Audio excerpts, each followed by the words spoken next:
We are mucus-free. We are mucus-free. We are mucus-free. We are mucus-free. We are mucus-free. We are mucus-free. We are mucus-free. What's going on, brothers and sisters? Welcome to this celebration of my 20 years practicing the Mucusless Diet Healing System by Professor Arnold Ehret. It was 20 years ago in September. I think I had the famous discussion with Brother Air in August at that jam session, the Shay Nora jam session, and then I started actually practicing the system in September of 2002. And so that's part of what we're talking about today. Let me bring out my good friend and fasting extraordinaire, Brother Air. What's going on? There we go. Yeah. Yeah.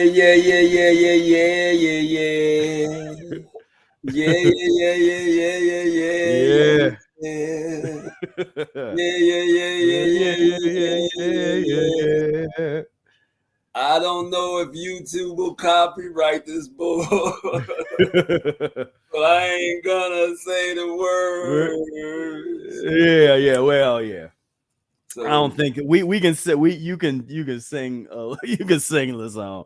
I don't think they ain't gonna copyright that. They really only care if we talk about medical procedures and freedom and things like that. That's generally what they don't like us doing.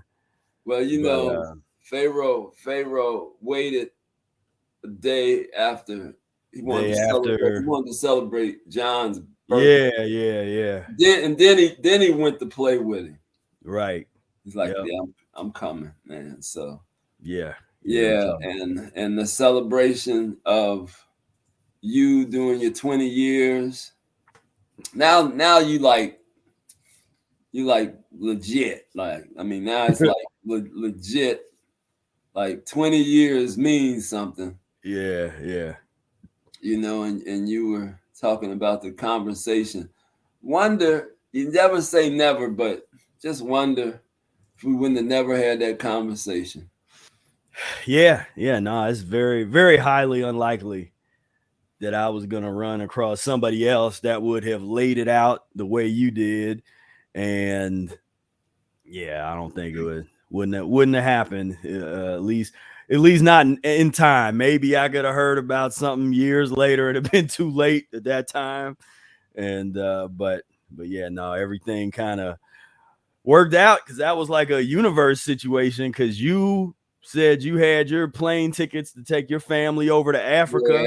Yeah. On your way over to Africa, and then you got a call from a family member that's going to offer you a home, right, to live in, and so that kind of made you stay. That derailed that, and it's funny that I'm going through probate. Yeah, right. Yeah, with the same issue, you know. Right. But yeah, man. I mean, it was something because what had happened. I had been spending a lot of time with Khalid and his family at that point.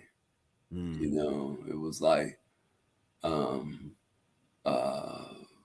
you know, they had young children too, so we had to, you know, link up with families that, man, it was only that family, you know, that was practicing. And Takora, she had all girls, and I think Ayana was about the only one, but we never hung like, you know, we never really hung out like that. like with the children, like that, with the chorus. But Khalid, so here you come, and now you started hanging. So now this gives me like somebody to hang with that's a musician, and so um, that was a little different, because Khalid wasn't a musician. Right. Somebody who loved the music and the arts and everything. But our adventures were different because they were musically, inclined. If we would go out on the street or if we would take a trip or something, it was a little different. And then Khalid, he had a family, so he couldn't be as mobile. Where you didn't have a family, and Right. you were just up for everything. I mean, Yeah. like, Yeah, we gonna look at some of them pictures in a little bit. Go back down memory lane. I scanned some old pictures from that era, the first 10 years of practicing era. And yeah, man. they We did tell a story. a lot of moving around and a lot of stuff, man. We did a lot of stuff. Yeah. Yeah. Yeah. And that was just for me, just the real education. I was getting a real education. I was putting myself in a position to be able to educate myself. So I was studying all the time, practicing music all the time. I was dealing with academia. I knew how to deal with that. I was able to navigate that in ways that maybe some people wouldn't be able to, and really use those resources. That was my thing. And that was Brother Air was always saying, was like, let's use these resources. If you're going to be spending all this money, or somebody spending the money on this educational institution, and this is what everybody, in popular culture, everything revolves around graduation from high school, going to college. Like, there's so many different movies and TV shows that everything, it's like that the child's whole life revolves around, and it make or break is if they get into the college of their choice, if they go, and whether they're playing sports or if they get a scholarship or whatever it is. It's just this thing that we are really just bombarded with, and there's not a lot of people that's showing any other options. And so, it's what do you do? For most of us, that's the direction that we go in. But I went in to college in a different, like, I never really had that concept of I'm in here to get a piece of paper for a job. I just never had that type of concept, because I might had to give some credit to my aunt and my family to just support me as a artist and musician, knowing that that's not an easy path, but it's always was total support with that. Was never like, well, you might need to do this to have a backup plan and study this. I had teachers that gave me that speech at high school, but never got that in the family. They just supported, like, you got to make your way and do what you need to do. And so when I went to school, it was like I had been studying a lot of the old, just on my own, not in school, but outside of school. I was studying a lot of the Socrates, the Socratic dialogues, and Plato and Aristotle, and just that whole litany of stuff. A lot of different religious texts and stuff. But I had bought into the idea of that's supposed to be the bedrock of academia, supposed to be the bedrock of the so-called university concept, is going into an educational situation and setting to discover who you are. Know thyself. That is the original bedrock on which academia and universities are supposed to be, and that once were put down on. And so that was my just reckless abandon naivete.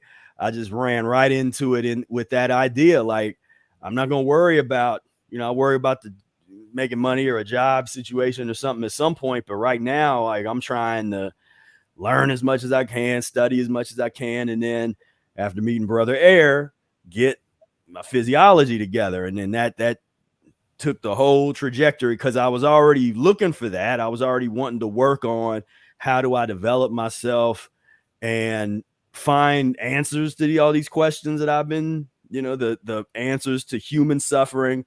Why do humans suffer? What's the origin of disease? What's going on? I wanted all that. So I was looking for that. And to plug in on that Black consciousness that in the city. Yeah, like the remnants, what was left of, the remnants that's not there anymore now. Yeah, but I mean, it was like, I'll just say this. I mean, you couldn't have ran into any better people than myself and Vic. Mm-hmm. Yeah, Sikora, Ajinga. I mean, these were like pillars of that, that whole Black consciousness movement, Pan-African, Rasta Israelite type of thing, Nation of Islam, all of that was looming. Yeah. It's like one of I remember. Yeah, it's like I was we were going coming through, out of the Timothy Thomas piece. Yeah. I mean, I had lived through that, and just being in the city, when all that's going on, it's like, because I remember boycott, the National Guard. This was 2001, so we're talking 2002, right? But 2001, and we were right in the middle of that. I mean, just we weren't gonna let that pass without being front and center. Yeah.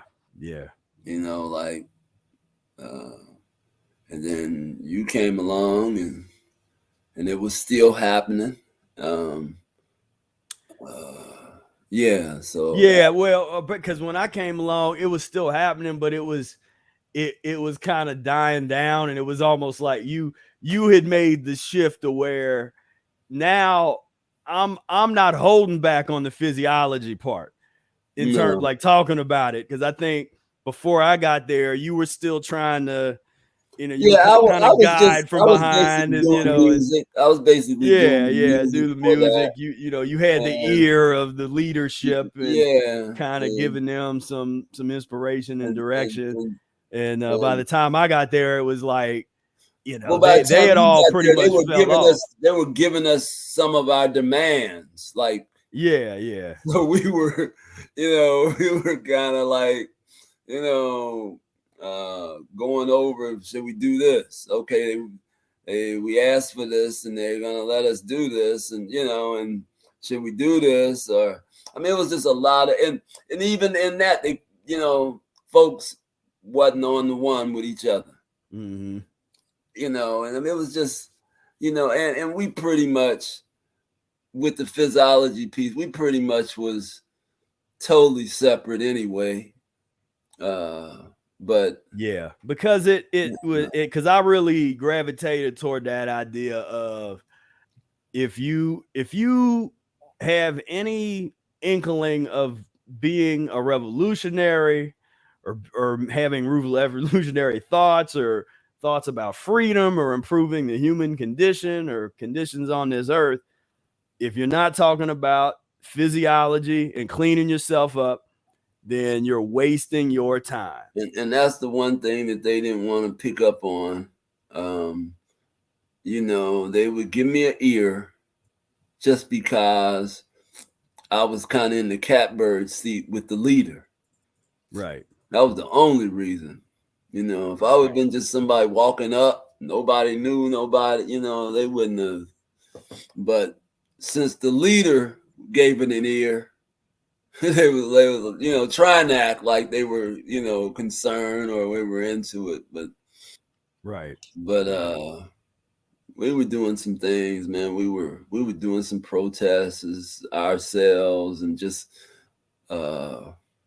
when they started trying to, I remember when they tried to tried to make us go for the head fake and talk about black on black crime, like because that was still happening, but that always happens.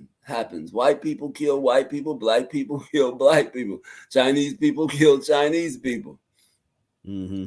That's always happening like that.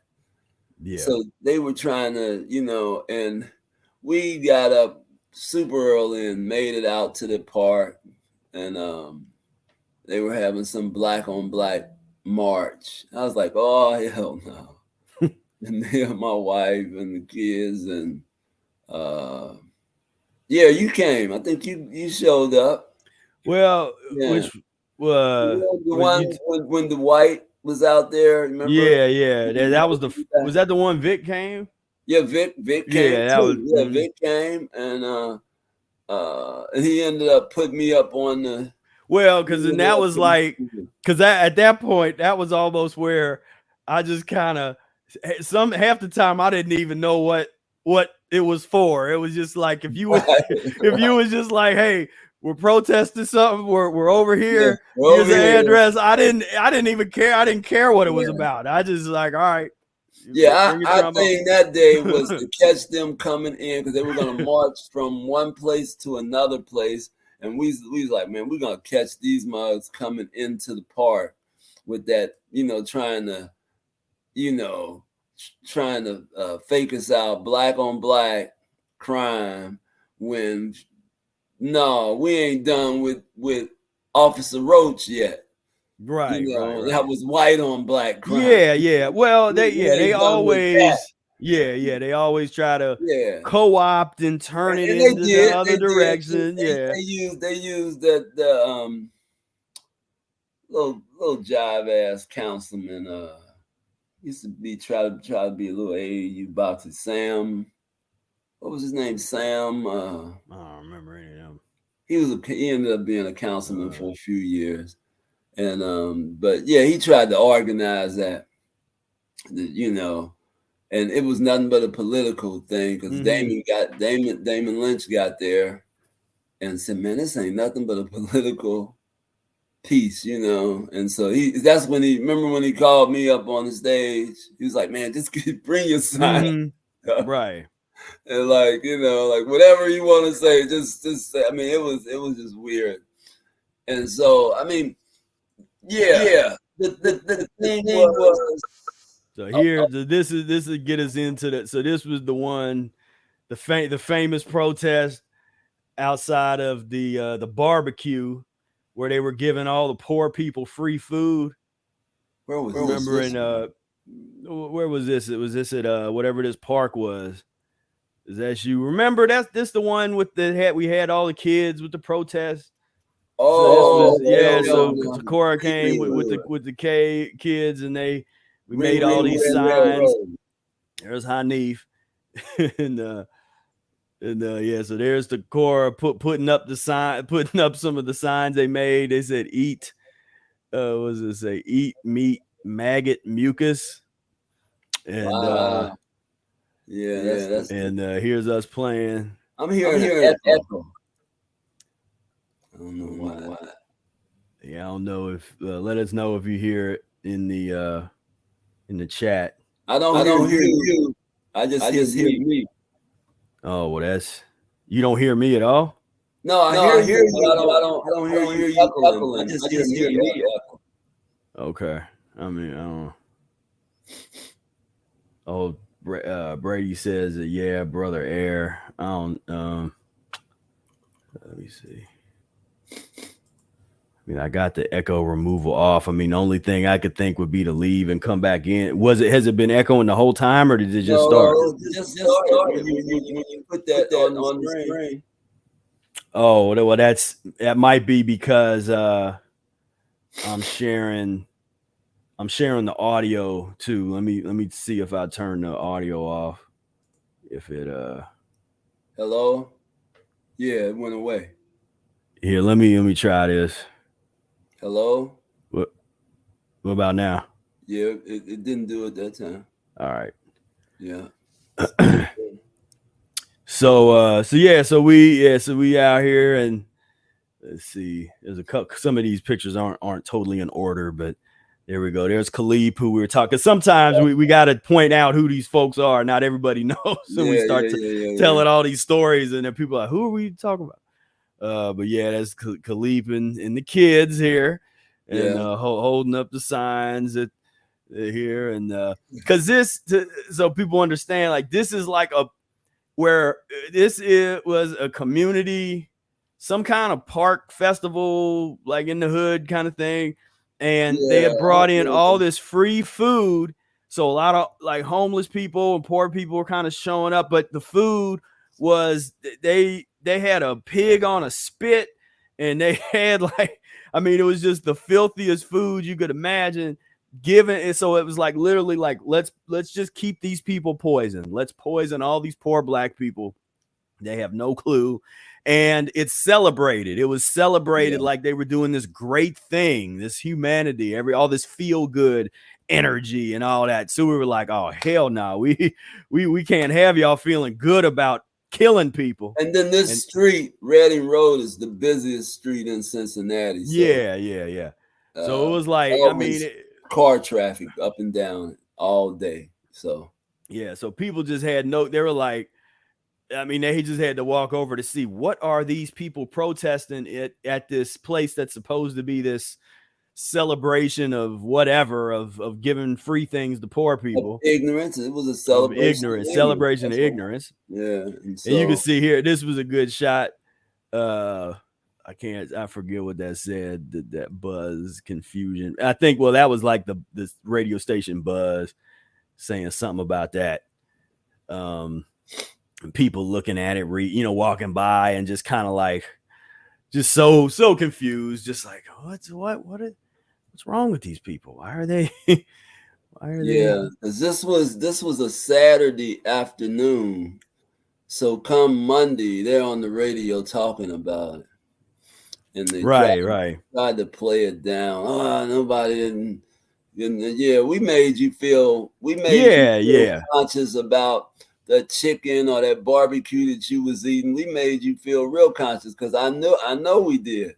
Because I knew a lot of people there, and a lot of people knew me, and they were like, "Hey, Will, man, we don't supposed to be eating this." I was like, right.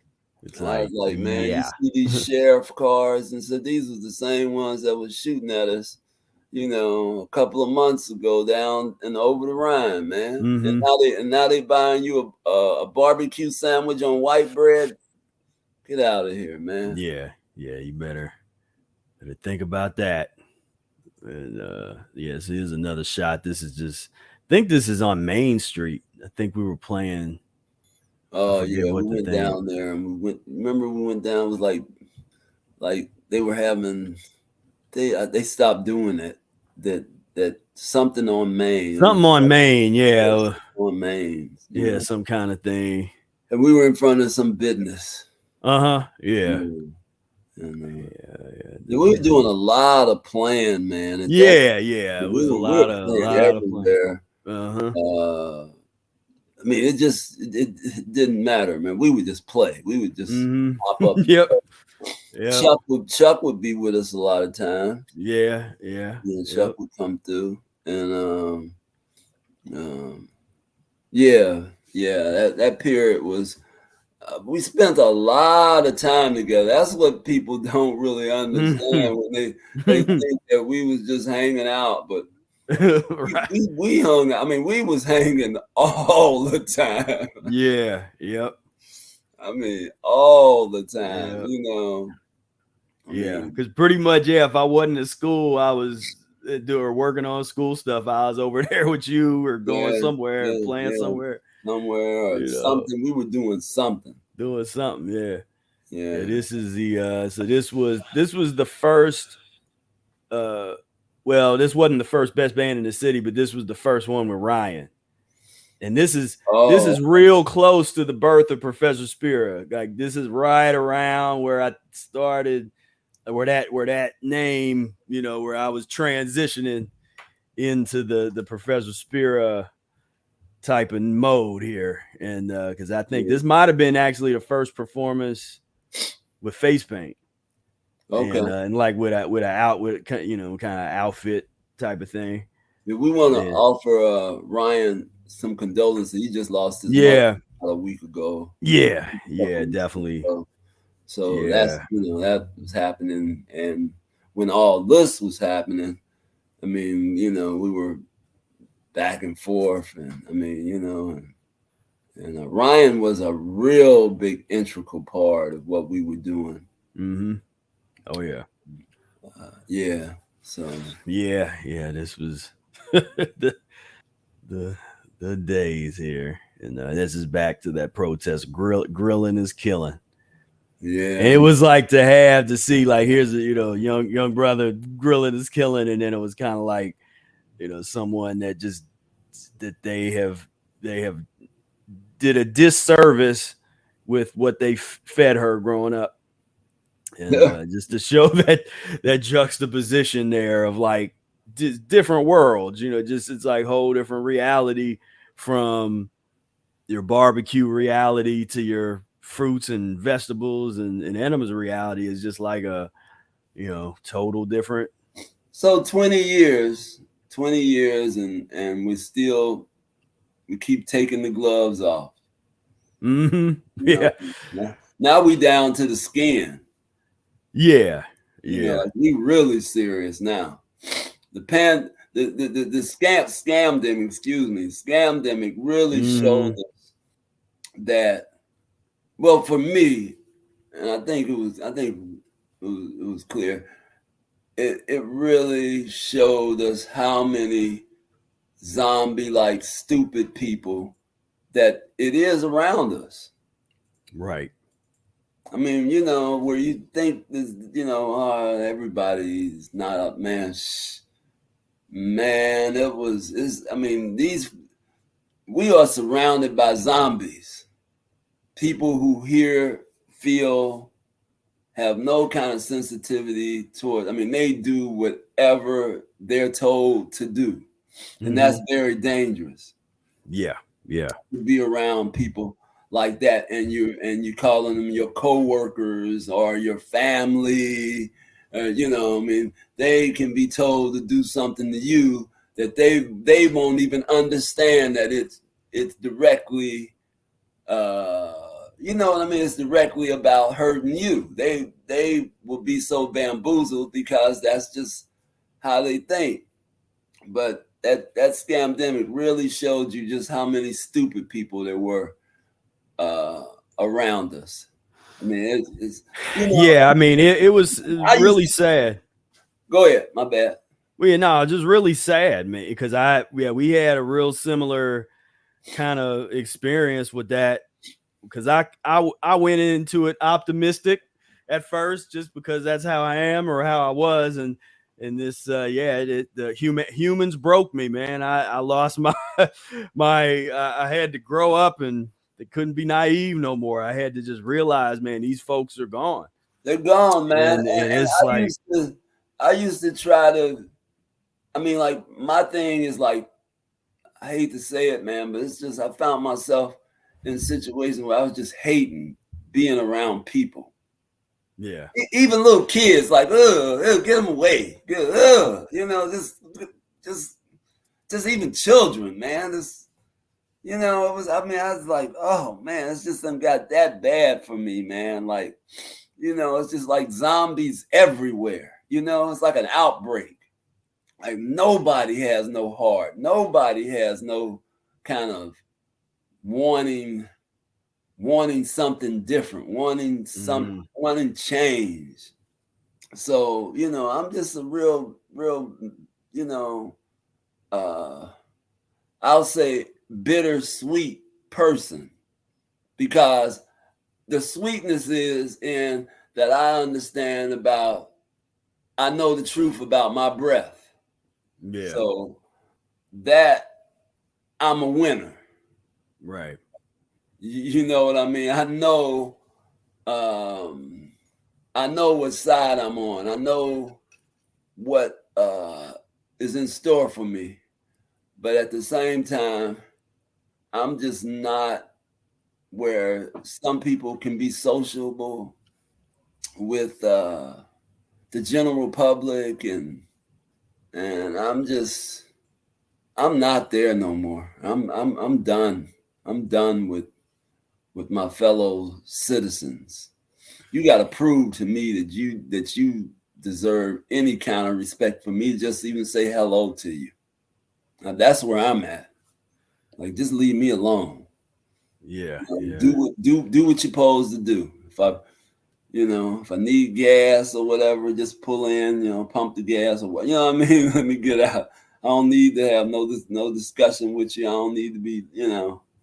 Don't be warm to me. Don't be kind. Just leave me alone. Just hand me, here. You go to money later. Okay. We don't have to have no conversations. At the register, at the grocery store. We don't have to have none of them niceties and none of that.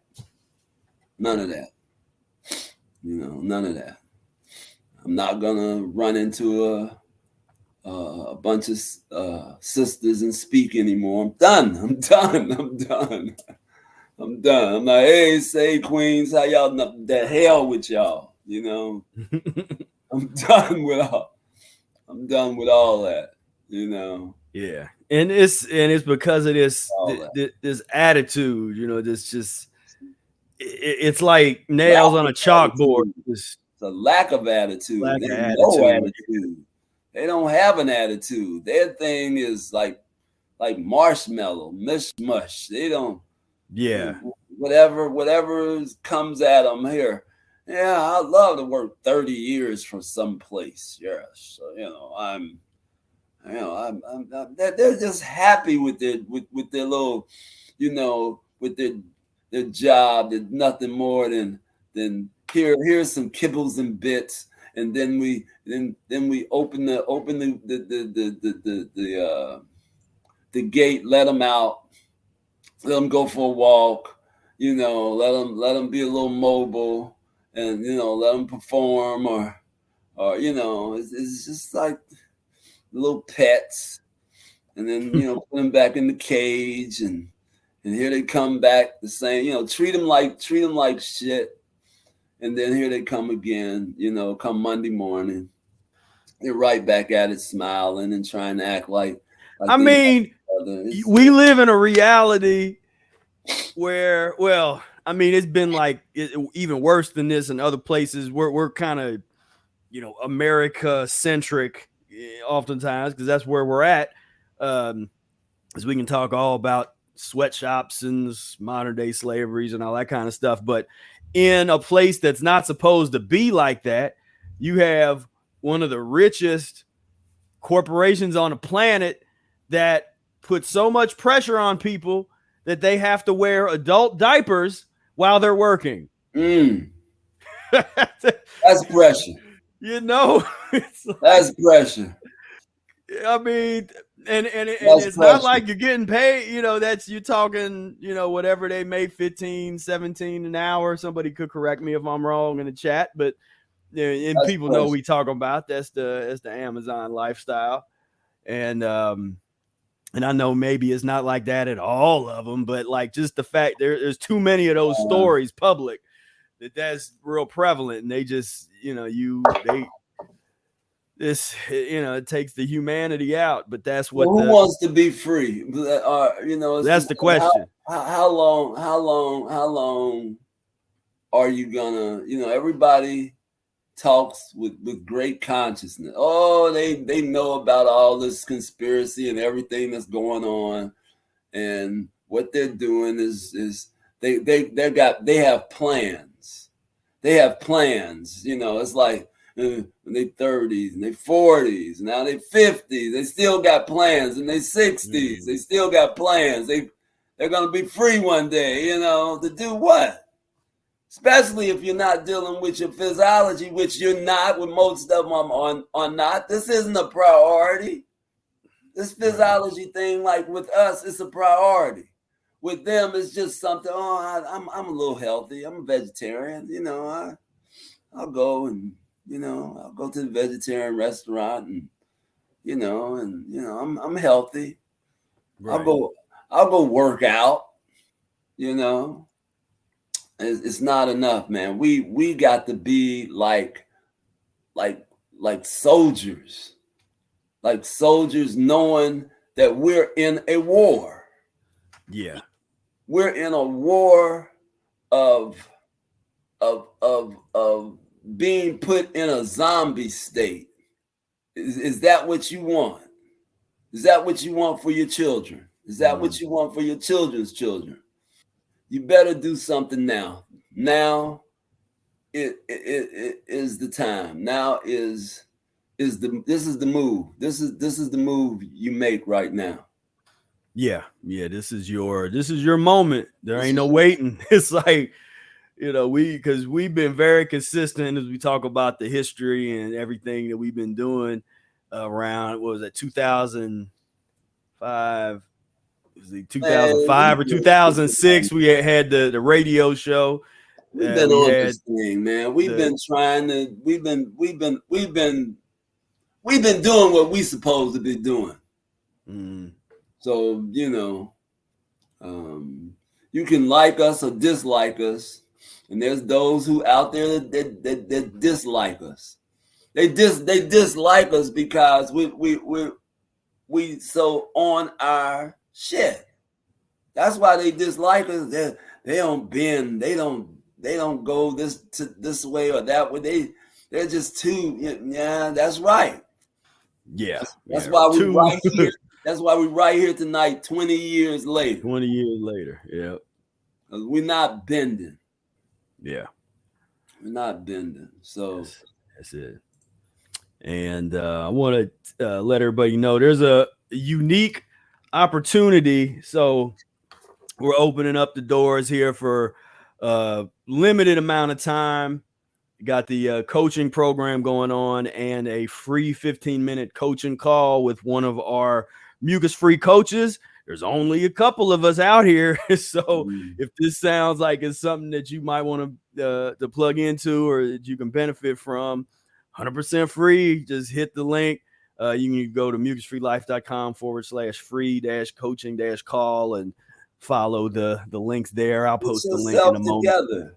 Get Get yourself yourself together, together. man. This is what the money. If you're spending any money, this is what you should be spending your money on: is getting yourself together, Right. soldiering up, soldiering up.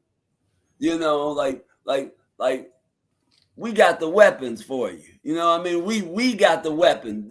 We know what the weapon is. This is how you weapon yourself up without the gunpowder. This is how you put it together, and this is how you become invincible to the point where they can't do nothing with you. Right. When you're dealing with cleanliness, can't do nothing with it. Right. Can't do nothing with it. So if you spending your money and here or there, you know how you always got somebody knocking on your door, some delivery man with some old bull crap. You know, you need to invest in yourself and get into something that 5 generations down the line they will plug into this. Mm-hmm. They Yeah. will be like, "Oh, thank you, great great grandmama. Thank you, thank you." Yeah. Yeah. Because I say a lot that, I mean, I benefited from being around Brother Air all the time, like we said, being around the community, having the mentorship, the support, the leadership, being able to see it with my own eyes, not just read it in the book or hear about it, but see it and see everybody's had different interpretations, different. It was like certain things everybody was together on, but there'd be different practices. But that was what I really loved about it. That I love about the mucusless diet is And that it wasn't like a lot of us. I mean, but well, it wasn't a lot. was Yeah, enough. It was it enough was of enough. us. Yeah, it was enough. Then Enough there of was a us that we could do activities. We could, hey, let's all meet at the park. Hey, let's come over to the house. Let's have a discussion. It was that kind of thing, man. And people thought that it was important enough to gather around, you yeah, know. And so and we took advantage of it. We took advantage of it, Yeah, man. because it was just a lot of. I mean, everybody was able to benefit from everybody else too, because we would share. Like it was like, okay, I ate this, I tried this didn't work. Don't do Right, that. It was like, or like, oh wow, this actually was a good transitional item. You might want to right. try that someday. It was like that free flow of information and details like that. And I found it hard to do that level of sharing in the on the internet space without having the people really either sign it, unless they were signed up for the coaching program or we were working like that. It's kind of hard, or you come in maybe sometimes that those conversations happen on the Wednesday meetup, but this is harder, because Well, everybody's coming Wednesday from meetup.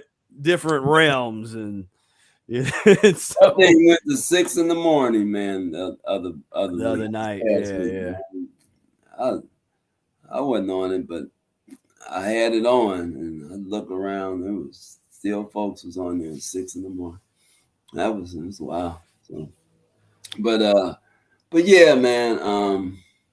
I had something I was gonna say, and it just dropped from my brain cell. Mm. But um, maybe I can rethink about it after we talk about it. But it's been like a marvelous 20 years. Who knew when I was, sharing this information with Spira that he would be this inspired to become Professor Spira? It's like who knew? Who knew that, annotated version, rational fasting, mucus-free life.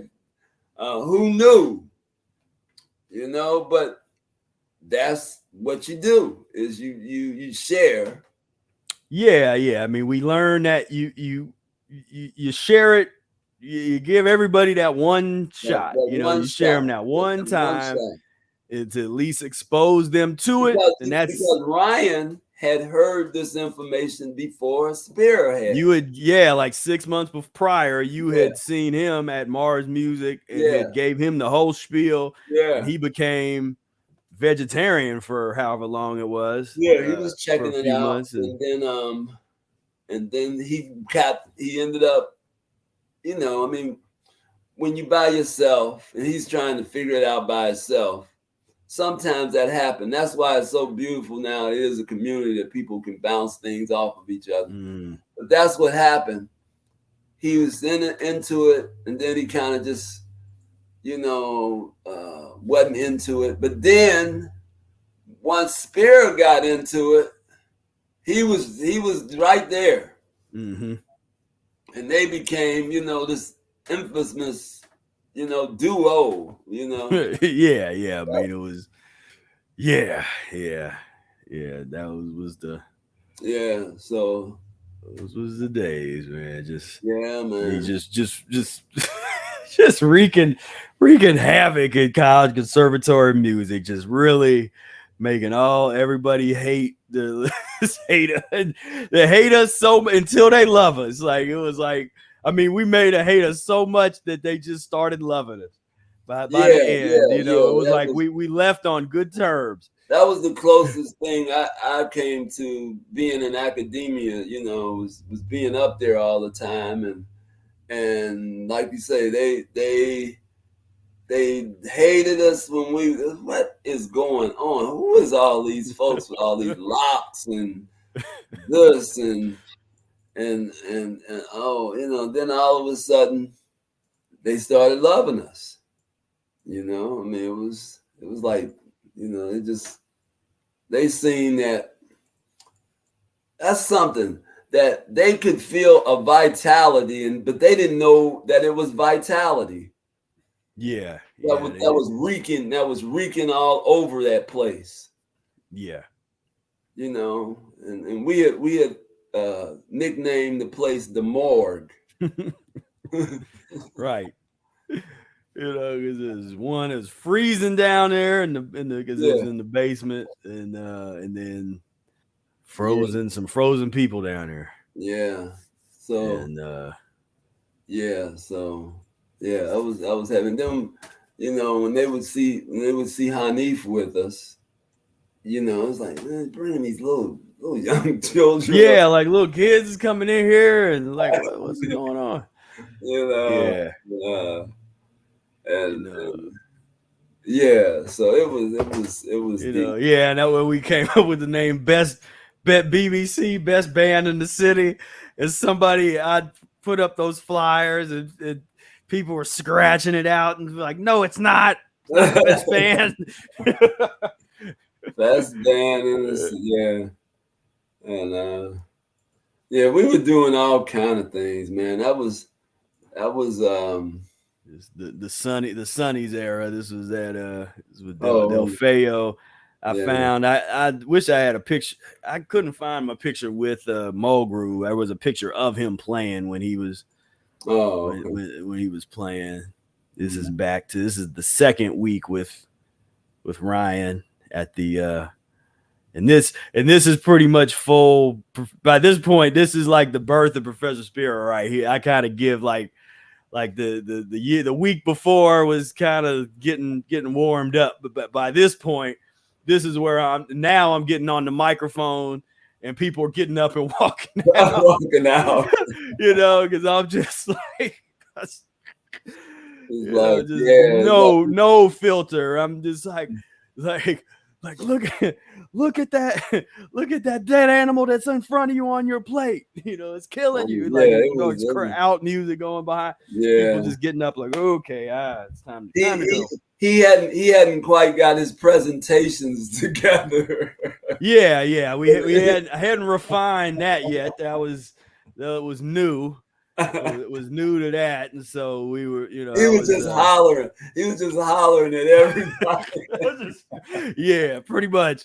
Yeah, just a lot of that. Oh Yeah.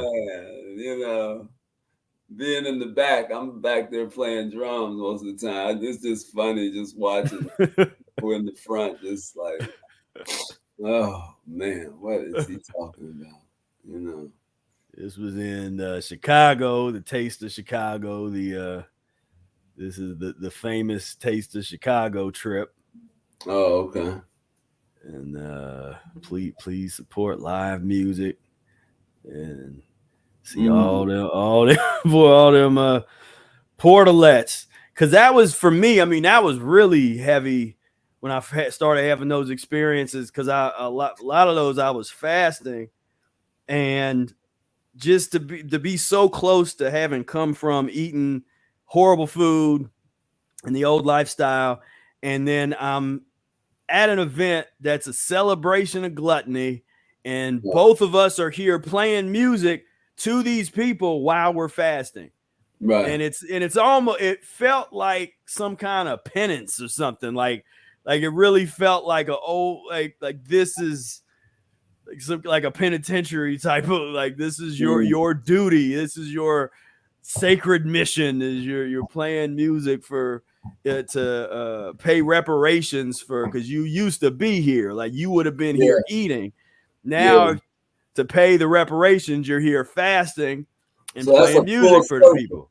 So that's the full circle. Yeah. And wow.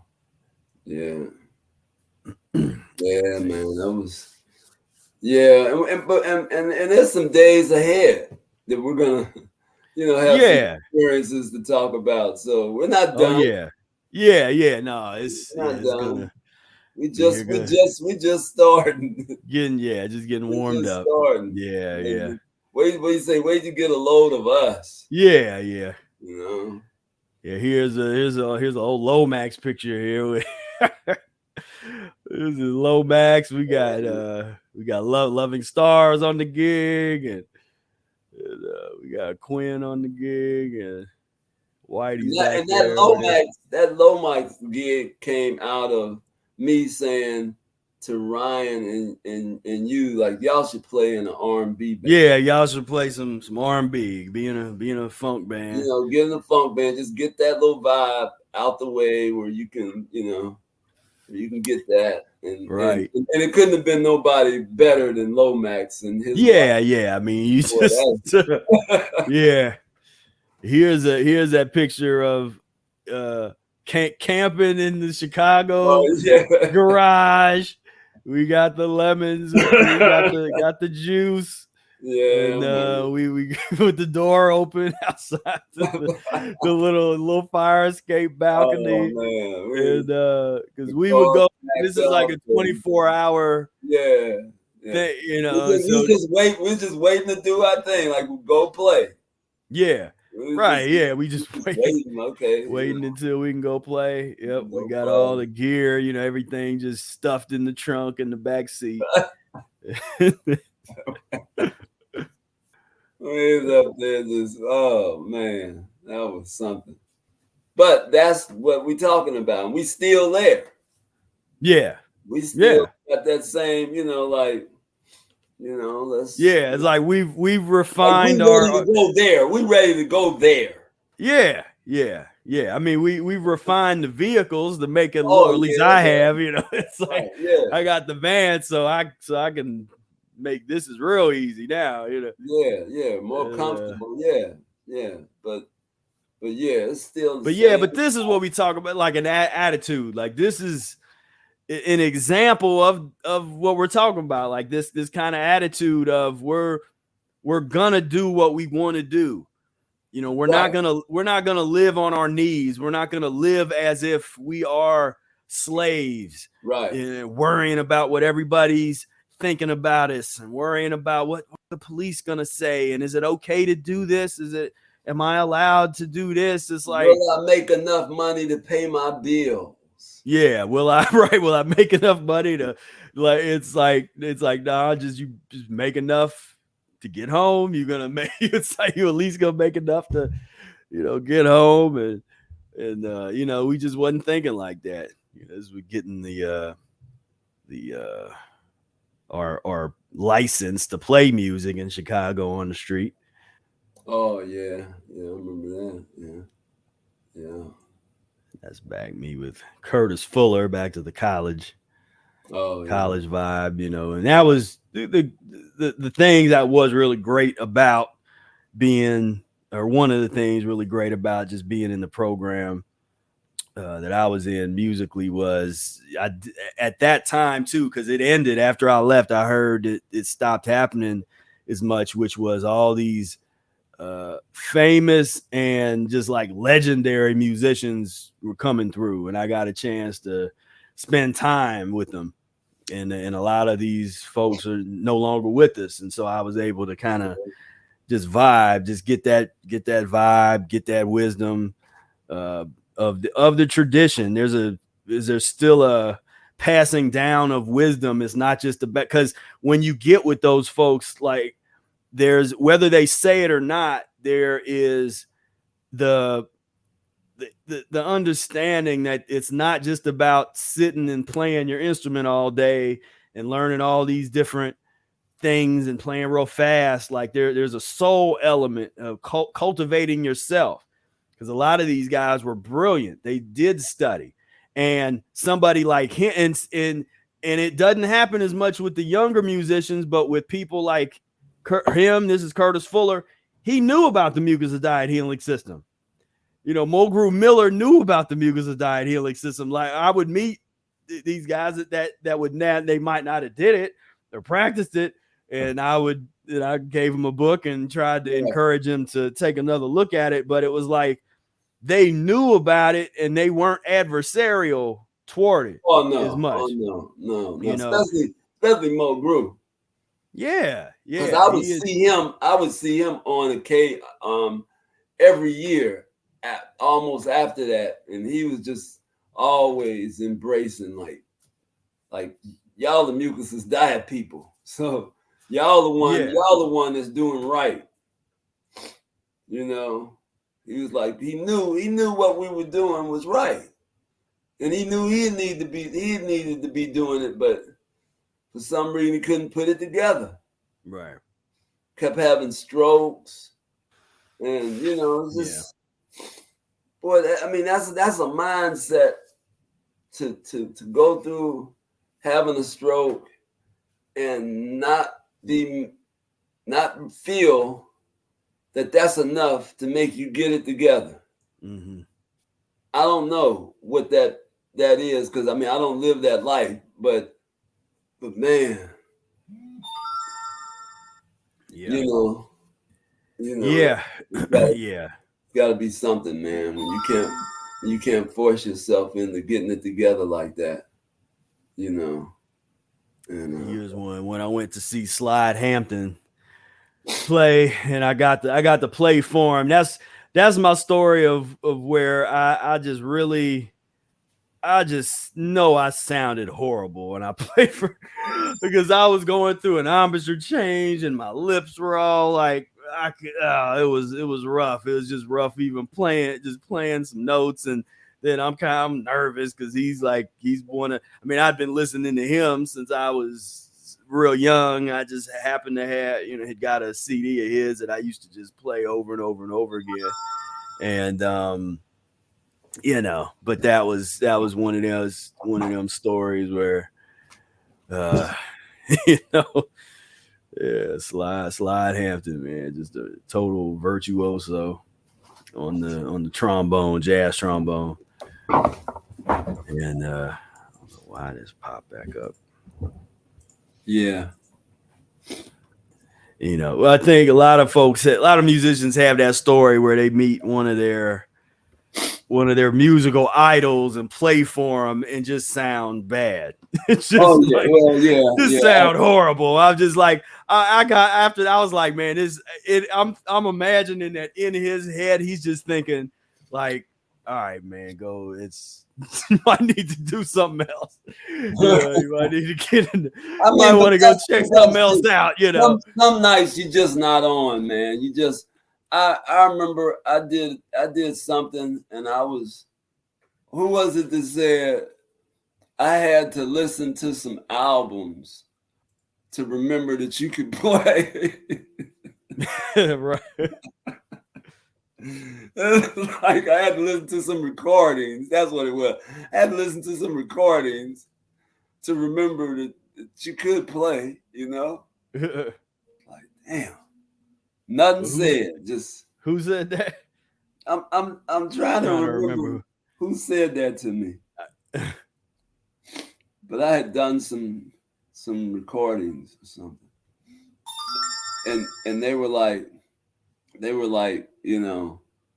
I had to listen to the recordings. I had to go back and go home and listen to the recordings to remember that you could play like that, at one point. So I'm like, okay. I mean, everybody is embarrassed at some point, playing this music. This music is to study it, to take it on and to study it and to try to grasp it.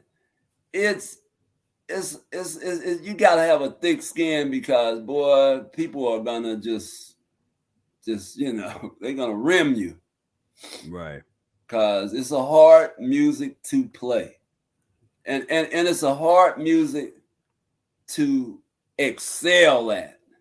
Yeah, to really be a great player, like a John Coltrane type of level. Or Miles. I mean, it's different variables. Yeah. Some people can just play.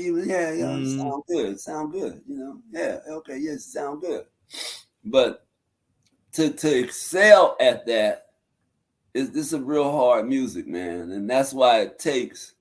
Like, I was telling Hanif and his partner that. Everybody, man, that I knew who was very serious about this music went through those periods of practicing 5-6 hours a day. Mm-hmm. Oh yeah, for years, not just for 3 weeks or 2 months. I'm talking about for years. That was just what they did. Yeah. I mean, that's how serious this music is. I mean, and now you see why the young, especially people, young brothers and sisters of color, don't take the time to go in because it takes that kind of commitment. Right. After you put that kind of commitment in, there's no place to play. There's nobody to play with. It's it's just so yeah, man. I mean but that's the kind of commitment it took to be committed to the practice of the Mucusless Diet Healing System. We're talking about something that's saving our lives. Everybody should want to save their life. We shouldn't have to be on here trying to convince you to check out the Mucusless Diet Healing System. Mm-hmm. Because we know if you're not doing this, then you're not doing what you're supposed to be doing. You're supposed to be trying to clean your blood. Oh, well, that's what y'all say. Okay, well, think of something else. Think of something else that you're supposed to be doing. And let me know, what are you supposed to be doing? Right.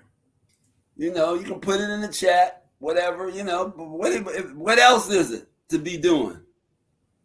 In the midst of all this zombieism, in the midst of this death culture, what is it to be doing? What did that had I have say death culture survivor? That's what you want to be. Yeah.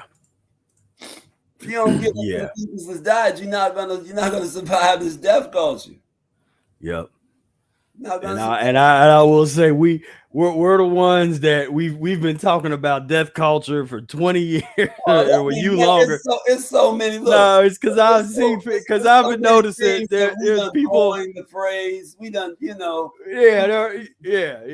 We know where it come from. We know that when they talked about mucus, we started talking about pus. Right? Yeah. So mucus and pus. Nobody was saying that. Everybody was just saying mucus. But pus was the real pus. Oh pus was the real corporate. That puts that puts the the stinger on it. Pus and mucus forming foods. Pus and mucus forming food. Now you know what you're working with. See, we've been in the 20 years. We've been really nailing this thing. We've created a language for it and still create a language. And it's not closed just for us to be able. I mean, the practitioners can bring in that new language.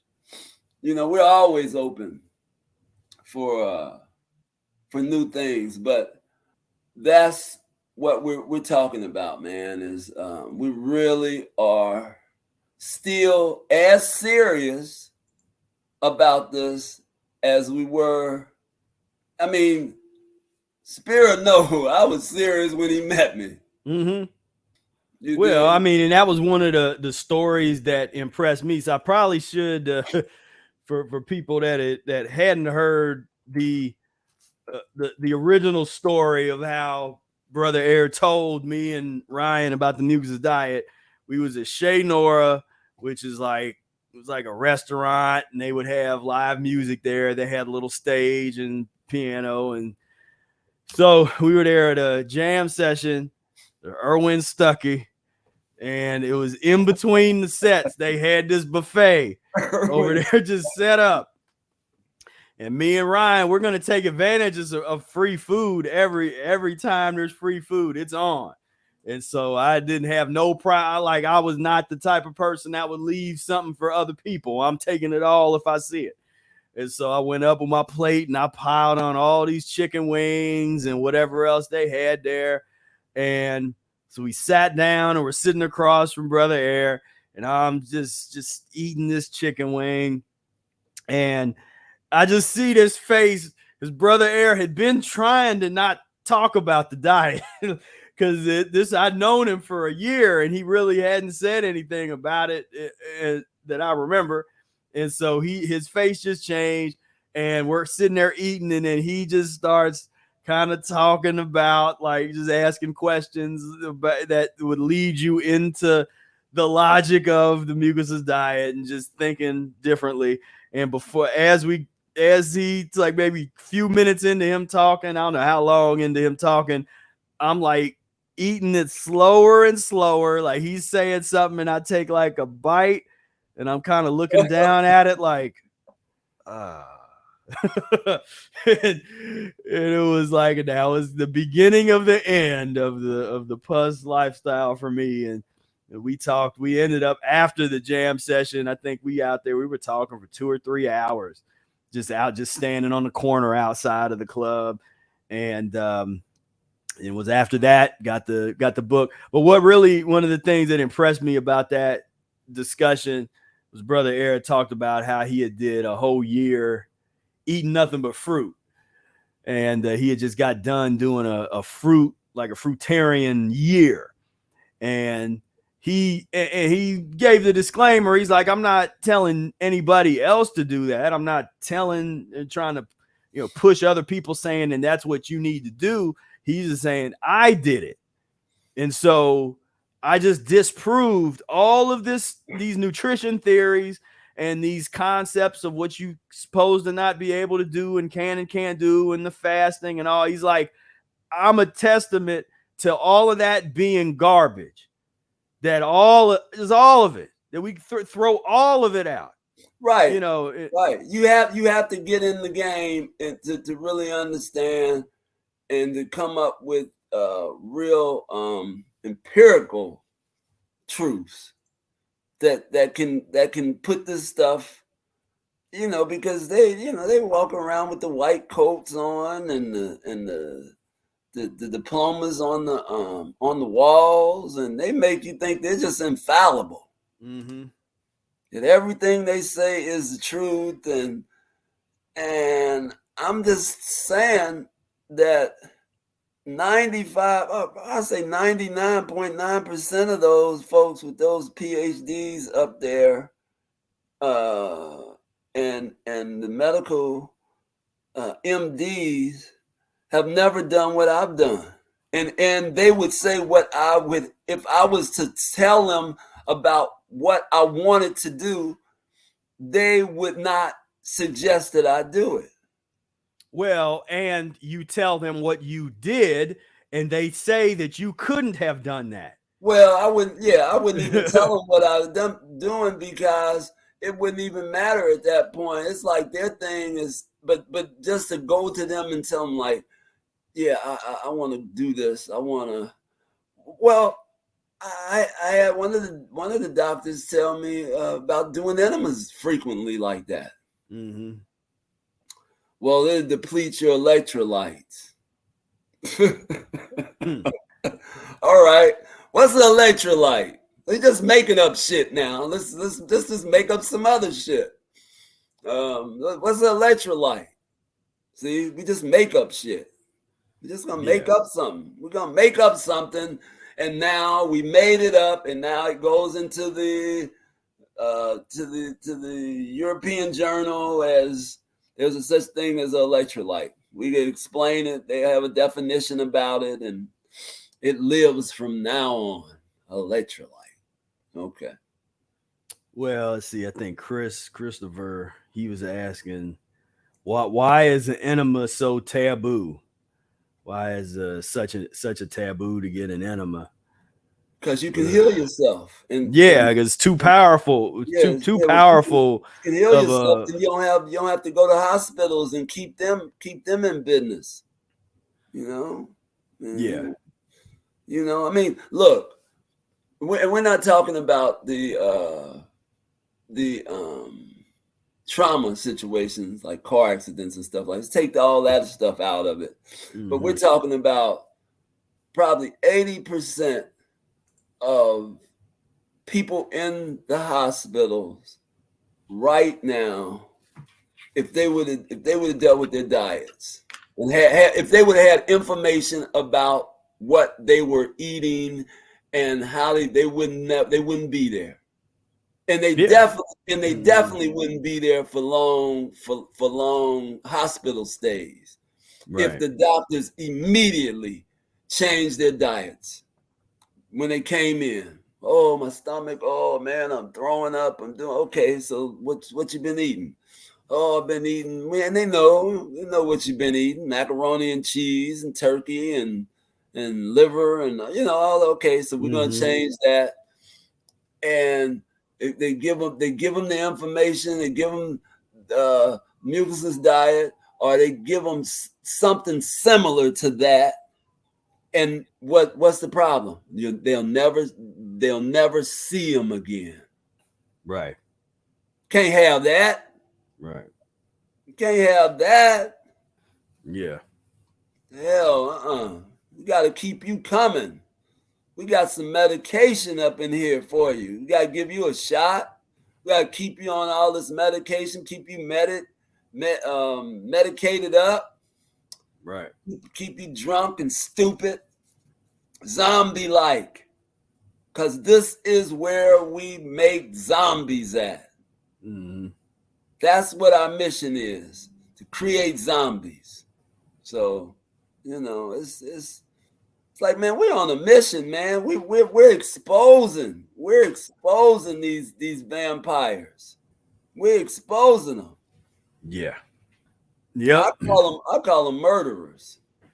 I call them murderers because you can't tell me now, with all this holistic information out here, the bunch of the nurses, the doctors are vegans, your nurses are vegans. You can't tell me that they don't got a little information and they're not sharing it. Mm-hmm. They still refuse to share it. No, that's not diet. No, it doesn't have that much of an impact. No, it doesn't have that much of an impact.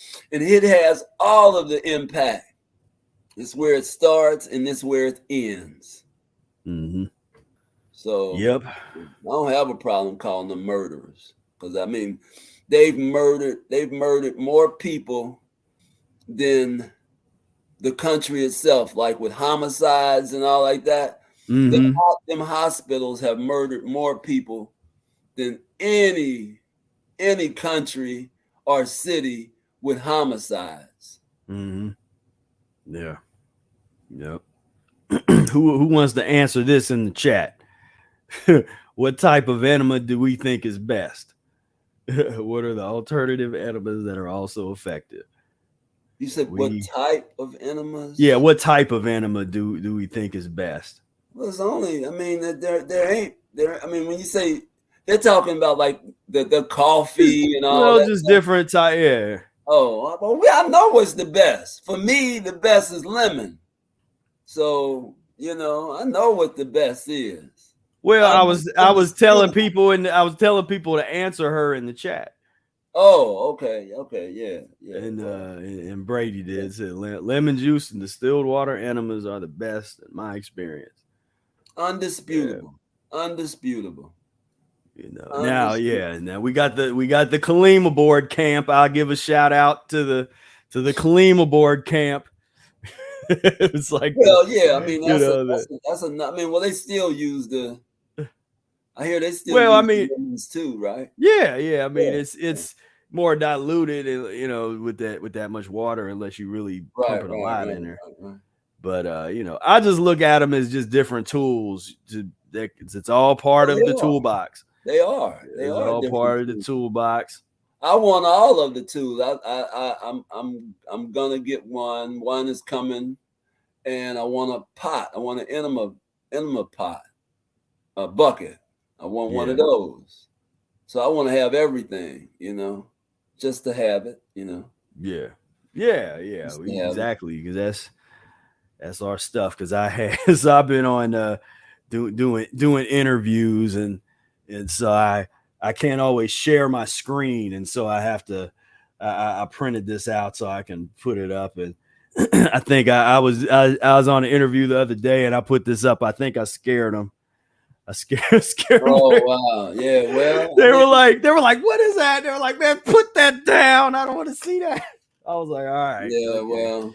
You know, the All zombies, right.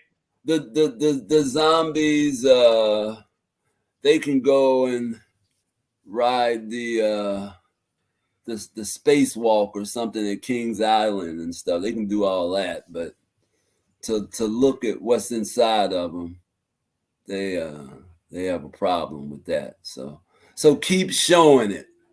Right. You know. Yeah. I keep showing it. Somebody's gonna see it. Oh man, they see it. No, somebody's gonna feel it. Feel it. Yeah. Yeah. So yeah, man, it's And if somebody wants to find, so there's a few questions, like detailed questions about the enema. Check out the how-to video that we did that's on the channel, how to do a lemon juice enema, and where it's real detailed, take you straight through how to do it. And there's an accompanying blog post with it that has it all written out as well.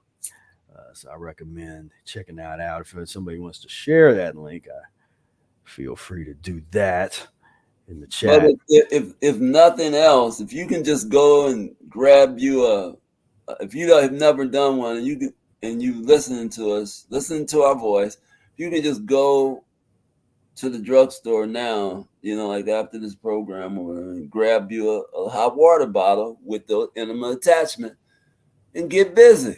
It's $15 and some lemons and some distilled water, and you're good to go. I guarantee you, it'll change your life. You start seeing all that. See, I love it when folks think that they really got it together. I'm clean. I'm having regular bowel movement. Okay, have your regular bowel movement, then do one of these, right? And see what happens. You'll be like, so it's an eye opener. Like, man, when you keep thinking you clean, oh man, I'm regular. Yeah. I'm pretty clean, and Do one more. Do one more lemon enema and see what comes out. Boom. You'd be like, dang. Yeah. Is it that deep? Yeah, it's that deep. Yeah, it's deeper than that. It's deeper. However deep you think it is, it's deeper than that. Like you are filthy, sister. You are filthy, brother. Yeah. You are filthy. I mean, you are filthy filth.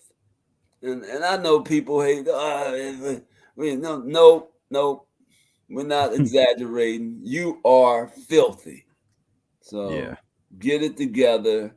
Because it's like all these pictures is literally just the tip of the iceberg. Like this, we show this because it gets people's attention, because they're like surprised, and it's like, but this is literally like 101. This is the first several days of class. You're dealing with this part.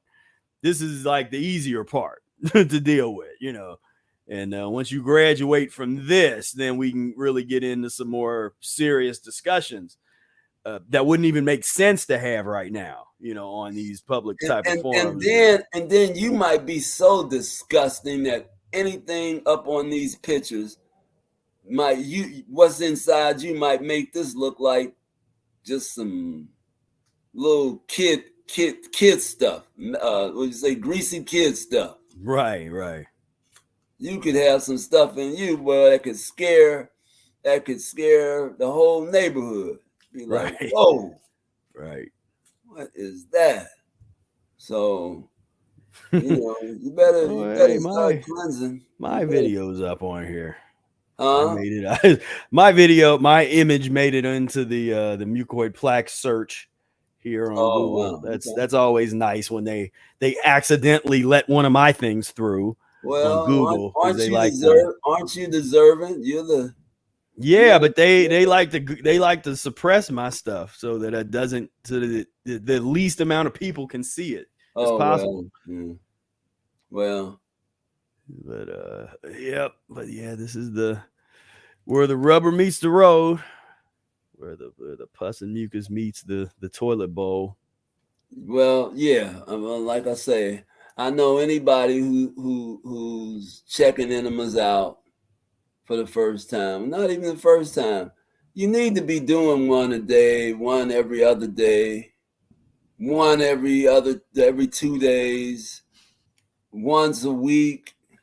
I can't go too much farther past that. Mm, mm, I'm not, once a week I'll stop there with what's acceptable to me as far as me still wanting to be friends with you.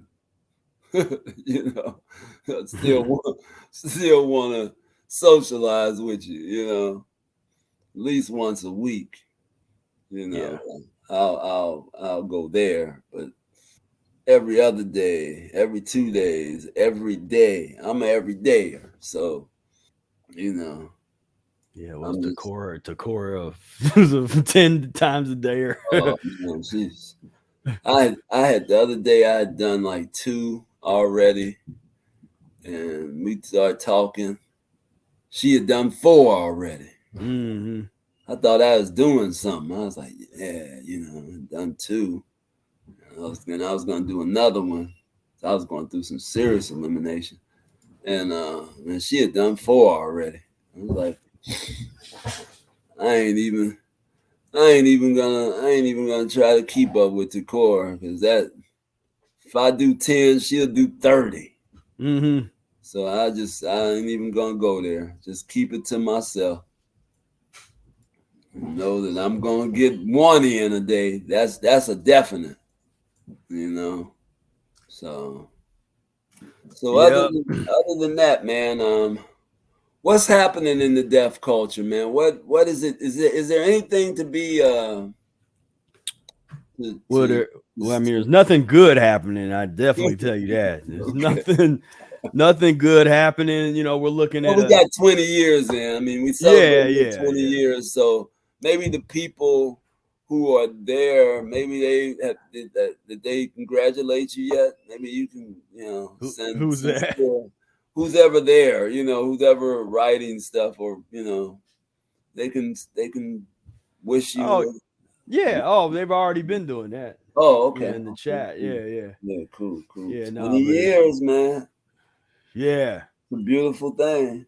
yeah, yeah. I mean, it's been a hell of a journey, man. It's a Yeah, man. whole. When you Yeah, start going down this path, there's no training wheels, yeah. no guide rail. It's like you just out here and good luck. I mean, that's pretty much where it's at now. These days is where it's Yeah, at. But but we, it's like having that confidence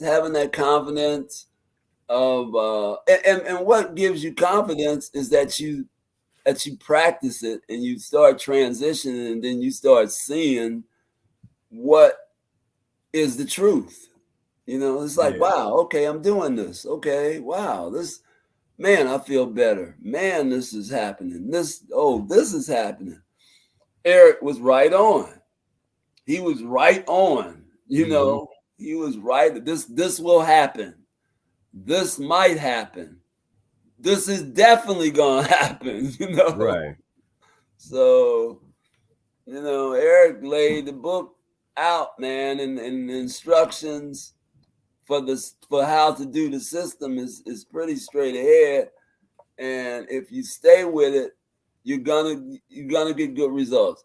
That's the one thing that I know is that everybody I know that has practiced the Mucusless Diet Healing System has gotten great results because they stayed on it and they stayed true to it.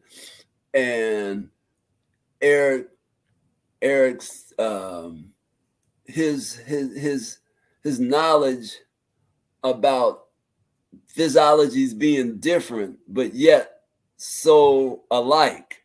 Hmm. And so for him to tell you, yeah, you're gonna check this out. Okay, for this, you might want to slow down with this. You might want to try this. I mean, it's just masterful, Hmm. masterful, man. His writings in the time that he was writing, and that he was really paying attention and he was super serious. Yeah. Yep. Super serious about I would like to think we're that serious, but Mm. I think I mean I have a hard time. I mean, sometimes we laugh. I don't think Arnold Eric ever laughed. Right. I think he was super He serious. was so serious. Yeah. Yeah, He just stood there. I think he was like one of them stone hard cats, man, and just kind of like Vic. Yeah. Yeah. It was hard to get him to laugh. He would, and but he was he was one of the Vic was one of those guys, man, that would say something that would make other people kind of, huh? Like what is it? But he thought it was just regular to Yeah. say Yeah. these Yeah. things. Like Right. it Exactly. just made sense to say what I just said. Like, Right. and that's the way I think Eric was. I think Eric was one of those cats that that kind of had that kind of ability to just state the truth right in your face, like, Mm. you know, yeah. So, and I think he would be happy with what you're doing with mucus-free life. I think he would be happy. Um, yeah, I think he would be happy with it, man. Yeah. Yeah. I mean, just trying to say we do our part, and you know stay on our post, do what we can do, because this is like I said, we've been real consistent with that. 20 years straight, just very consistent But with we've just, been living it, man. We've been yeah. living this, and um, we've been living it, and we've been very serious about the practice of the Mucusless Diet Healing System. We haven't did a little bit of this, a little bit of that, a little bit of this, a little bit of that. We stayed on this thing, Hmm. and we've extended it. Yeah. Eric didn't do the kind of fasting that I was doing. That was something I wanted to do. I wanted to explore there Right. because it hadn't been done. Not over in our realm, of a practitioners of the mucusless diet. I wanted to see just what this was. Like, okay, like Eric said there was no such thing as protein. Well, let's prove it. Let's prove it. Undoubtedly. Because if there's protein, then I can't go a year without any protein. Right. Somewhere it's got to, it's a year now. We ain't talking, it's funny. Reese hit me up and said, "Man, I know I'm gonna learn how to keep my mouth shut. When I make predictions about what I want to do. Because he was talking about eating just fruit till his birthday or something. I think it was, and I don't think he could. Well, I don't think he was just in a situation where he needed to eat some other stuff. Hmm. That's fine, but Well, yeah, and that's something I learned real early on, where I just don't talk about what I'm doing, unless yeah, there's like an educational reason that I'm explaining something, or like kind of to help somebody else. It's like I don't feel the need to go be like here, this is what I'm doing, or like get this pat on the back or something. It's just like I'm just focused on what I'm doing, and that's private and personal, and I'm the I'm complete opposite because I feel like I have to act as master motivator. mm, I gotta motivate folks. I gotta like, come on, y'all, come on. I mean, let's go. Let's yeah. and so what I was thinking about what Reese said, opening his mouth saying, "Hey, I'm gonna do this," is when I got on the meetup and said that I was gonna fast for to next air day. Hmm. I was like, damn, I mean, that was a lot. That was a lot to say, because I started thinking about it after about a week or so. I was like, because you kind of look out from where you at, and I got to go like 11 months and 3 weeks, or you know what I mean? It was like, damn, I got 11 months to do. I was like, man. I kept, I was like, man, sure I'm gonna keep my mouth shut. Right, because once you put it out there, and I could have did like Reese. I could have just said, "Hey, I can't do it," and and that would have been the end of it. When nobody would have thought the no, worst of me or anything. no. But Well, it's almost like this dynamic where you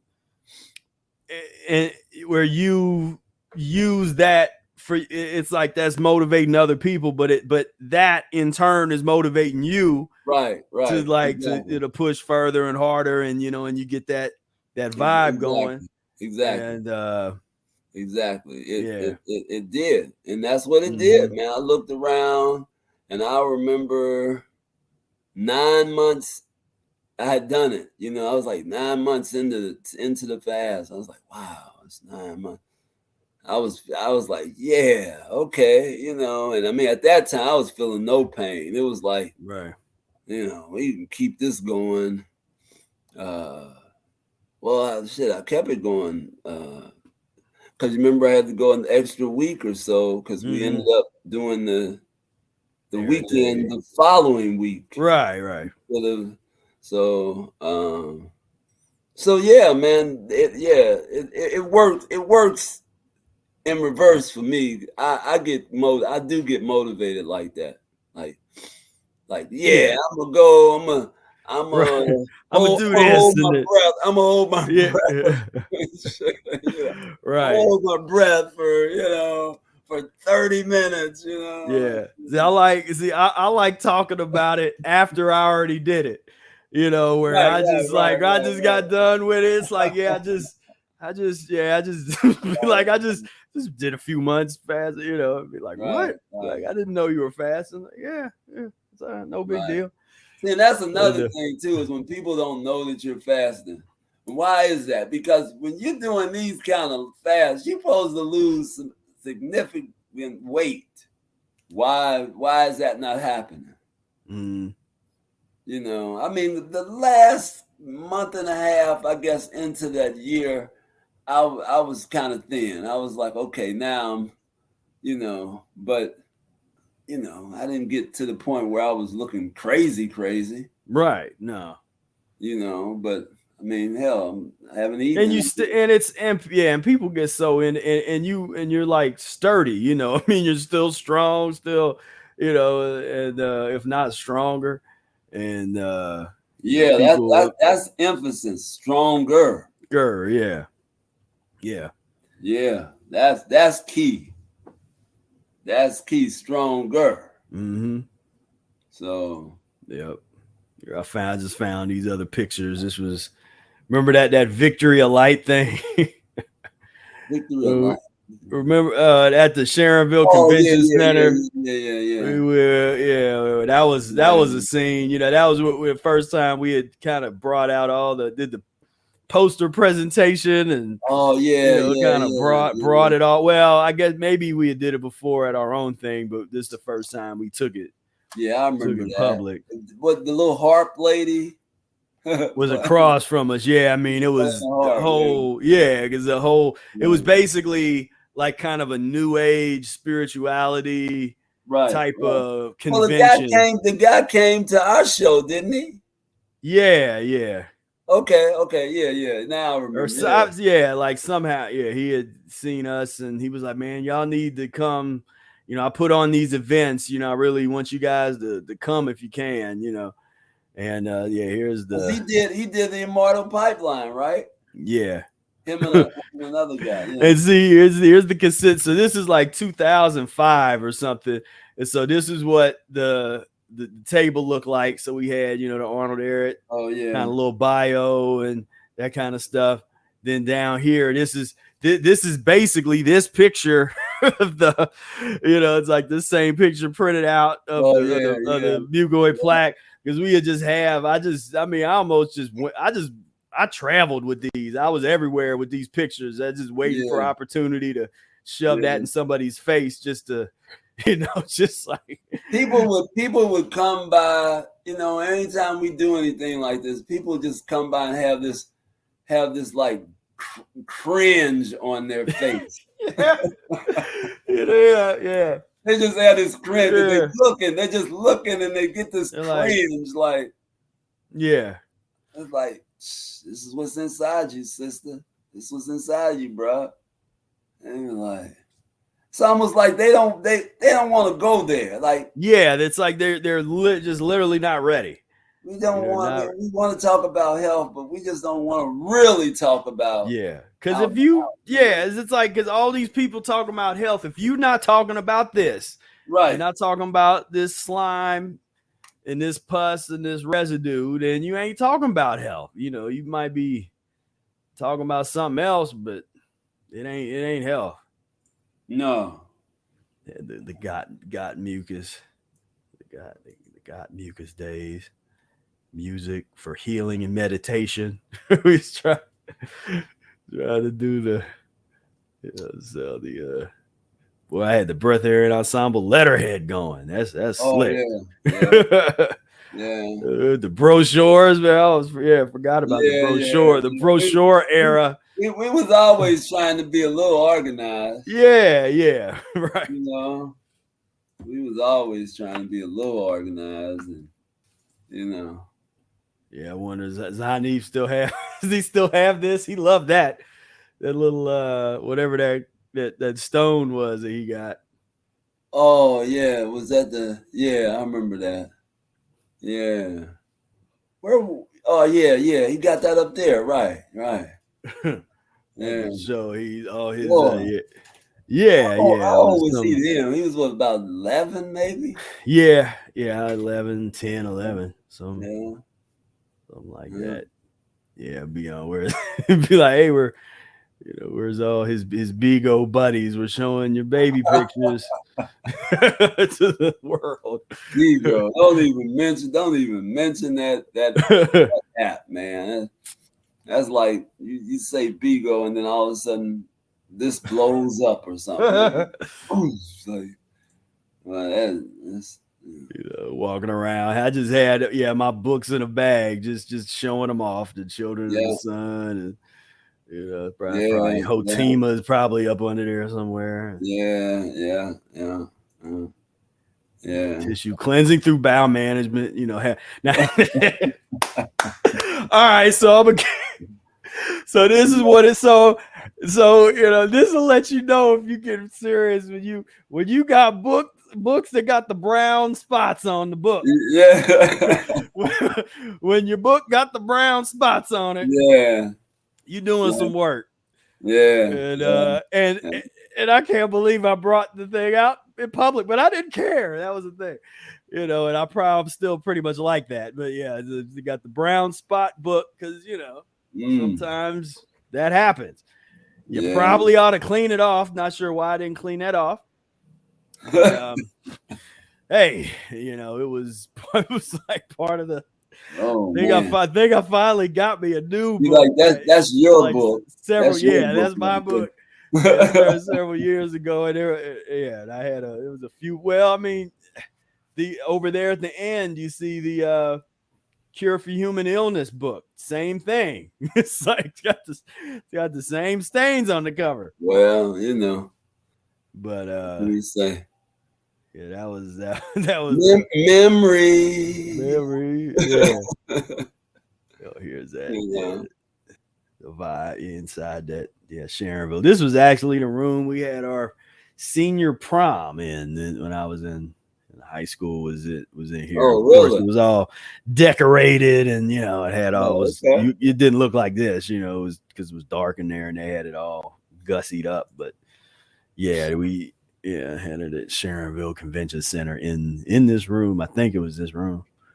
Wow. Here's this dude that was really trying to be resistant, you get these guys that just really like he's not ready for this information, but he's compelled to argue with us about it. Like, well, I don't know. I don't think Yeah. that you're right, and Yeah. Yeah. Just yeah. what I think is, Put a stone on. He was into like stone. yeah. Go sit up under a stone and pass a few stones. I guess I don't know Yeah, what what these cats was doing. yeah. We But got the enema bags out. Yeah, we just got yeah. the Oh, we enema was pushing bags them. because we'd always had those. We was pushing the bags, man. As Yeah, far as we wasn't saying buy them. We was just saying do them. right.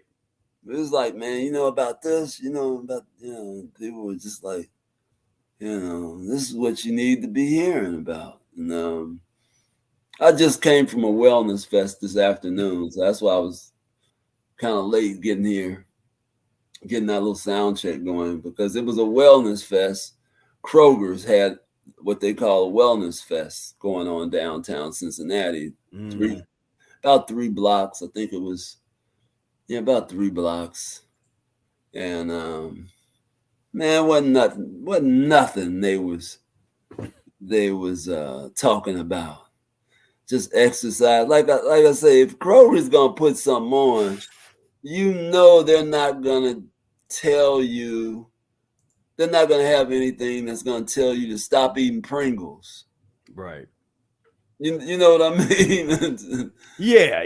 They're not so it was more of the, some exercise stuff. Met the people with the juice company.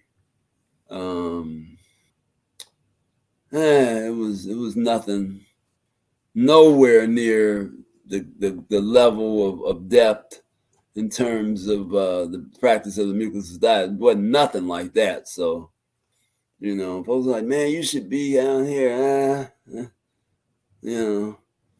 We go sign up for something like that, and they'll put us at the last booth behind the corner. You know what I mean? Yeah. Yeah. So I'm gonna show. So now we get into this. There's the old school memes. Most of these nobody even saw. I've been doing memes since memes started. Yeah. And and I pretty much I have memes like really for every era of meme. I got stuff that fit that era because like you don't see these anymore. But once upon a time, these pictures, it was like you would put your text over these pictures. And it was like these handful of pictures that would be, why do people avoid the transition diet? I just made up all these. Then I'm gonna take it way back. So this is actually the Brother Air Facebook that I created for Brother Air before he got online. Before he got on Facebook, I basically created this, and it was sort of my idea of the Brother Air character. And I'd have everything that I didn't want to post on the Professor Spira. I posted over here, just anything kind of hardcore. And the first viral thing that I created, most people don't even know I made this, but I created this meme: soul food killing black folks since 1620. And this went viral. So you see here, this had 1.3 thousand shares. But what happened was people would just download it. You see how old this was. ArnoldAir.us and BreathAirMusic.com was what I put on it before Mucus-free-life.com. So they would download it and then crop out the website, and then they was just posting it up, or they would put their website on it and post it up like they made it. But I was kind of like, I was just proud of that because I was all right, this is my first viral thing that I made that really went out to like hundreds of thousands of different places. I thought this was the soul food killed more black people than the Ku Klux Klan. That's classic. Just a big bucket of intestines there, pig intestines, the chitlins getting ready for chitlin. You got the old Brother Air. There's nothing more important in your health than they know not what they eat. Who remembers her? That I ain't nobody got time for that woman. Yeah. Yeah. They said I have because she said they said I have bronchitis. Ain't nobody got time for that. It's like, yeah, we got a a cure for your bronchitis over here. And but yeah, but this was that was kind of a big part of my thing just back in the day, was thinking of ways to just creative ways to get people talking about the Mucusless diet, and just get people like, and to almost force people to look at it where they just be mad about what they're looking at, like, and it just, or feel left out, or feel like, man, this is something I should probably know about this. And keep talking. I'll be right back. Yeah. Oh, yeah. And I just this little pictures, guys. I really need an enema. That's just the face he's making there. It's like, need an enema. And I was always doing the quotes. Look at the juice of a ripe blackberry, black cherry, or black grapes. Doesn't it almost resemble your blood? Yeah. Yeah, these are the old school memes. Oh, and this was way before this. When did I post this? This was, it was 2018. I thought, well, I made this, I thought longer ago, or somebody made it. Or maybe did I? Nah, maybe this was I don't know, did Q make this? I don't remember. But yeah, a toast to death. What else do we got? I was about to, but yeah. Oh, loaded bowels. Loaded bow. Yeah. KFC. Truth happens. Oh, this was what I was gonna. After reading Arnold Ehret's Mucusless Diet Healing System and Rational Fasting for physical, mental, and spiritual rejuvenation, my entire concept of life was transformed. So to get my before and after in there, and while I'm talking about that, I will take a moment to invite everybody to sign up for a free 15-minute coaching call with one of our Mucus-free coaches. If you've had questions about what you're doing, or what type of food you're supposed to be eating, or should you not be doing some kind of enemas, or you're interested in the herbal stomach and bowel formula that Aaron made, or cleanse in general, fasting, or want some support, or just to plug in with us, I encourage you to sign up. This is actually the first time we're doing this, and it is limited availability, limited time. So this is something that you can take advantage of, as we're trying to really plug in and touch as many people as we can, and create those support systems. We have the coaching program, and we'll tell you a little bit about that in during the call, if that's something you're interested in. But that became my mission, where I created Mucusless Diet Healing System e-course. Well, first started off with the books. I had the annotated Mucusless Diet Healing System, Spira Speaks, the some of the other books that were out of print that we put out, the Thus Speak of the Stomach, the Definite Cure of Chronic Constipation. Now we got Physical Fitness out. Then put together the Mucusless Diet Healing System e-course, which was to take everything to the next level in terms of education, giving people the information that they need to thrive on this system and really understand it. Because there's all the time I would talk to people who would have read the book, and be like, well, I read the book, but then I would hear them saying things that you might have read the book, but you didn't really understand the book. You didn't really absorb the information that was in there. And so I was like, okay, annotated Mucusless Diet e-course, and that helped a whole lot of people. What's the next step? The next step is to create the coaching program that people can plug into on a different level, and that's so that whole dynamic. So if you're interested in that, plugging in, or consultations, that's another thing that's available now for a limited period of time. If you want to hear more about that, if you just want to get some insight, some feedback about what you're doing with your practice, click the link or go to mucusfreelife.com/free-coaching. And, we're going to really spread this information. And like we were saying, you got to be prepared to invest in yourself, and time invest is because it's not going to happen otherwise. This is not the kind of thing that you can just sit around and just you can't throw money at it. You have to really do the work if you want the results. And but it sure helps a lot when you have support, the support system, the folks.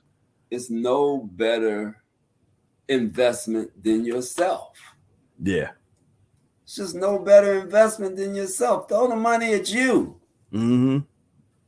Yeah. And, if you're looking for something to spend on, and then it comes, when you throw it at you, it comes back tenfold. You did. Right. It comes back tenfold. So yeah, man. It's be that revolutionary that you really want to be. Everybody want to be revolutionary. I want to do something. I want to liberate myself. I want to be want to be a little different. I want to be, some folks are a little it's fear. I mean, that fear is how the zombie creates. Is that fear? They get you so afraid of just everything. Yeah. And so once they got you there, it's hard. Here we come talking about taking a hot water bottle and putting a little water up your butt. Oh no. Right. Oh no. Yeah. But then they talk about putting a tube all the way in your intestines to do a scope to see what's up there. Yeah. Now, think about it. In most cases, the way that we know you people eat, and you put a scope up there, you should see nothing but I mean the information that comes from that should be all bad. But it's not sometimes. All right, you're doing good, Mr. Goki. Yeah. Yeah. Just try to stay, keep your cholesterol down and exercise a little more and you're good. A little more and cut back on the salt just a little. So you see what I'm saying? Every one of those scopes that they, colostomies or whatever it is, that the scopes that they go up in your intestines, look around, and what are they seeing? We know what they're seeing because we know what you're eating.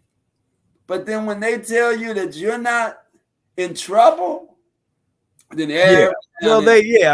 that's where it's like, man, they don't have a clue because they're seeing all this slime, the black tar stuff up in there, and they see all that.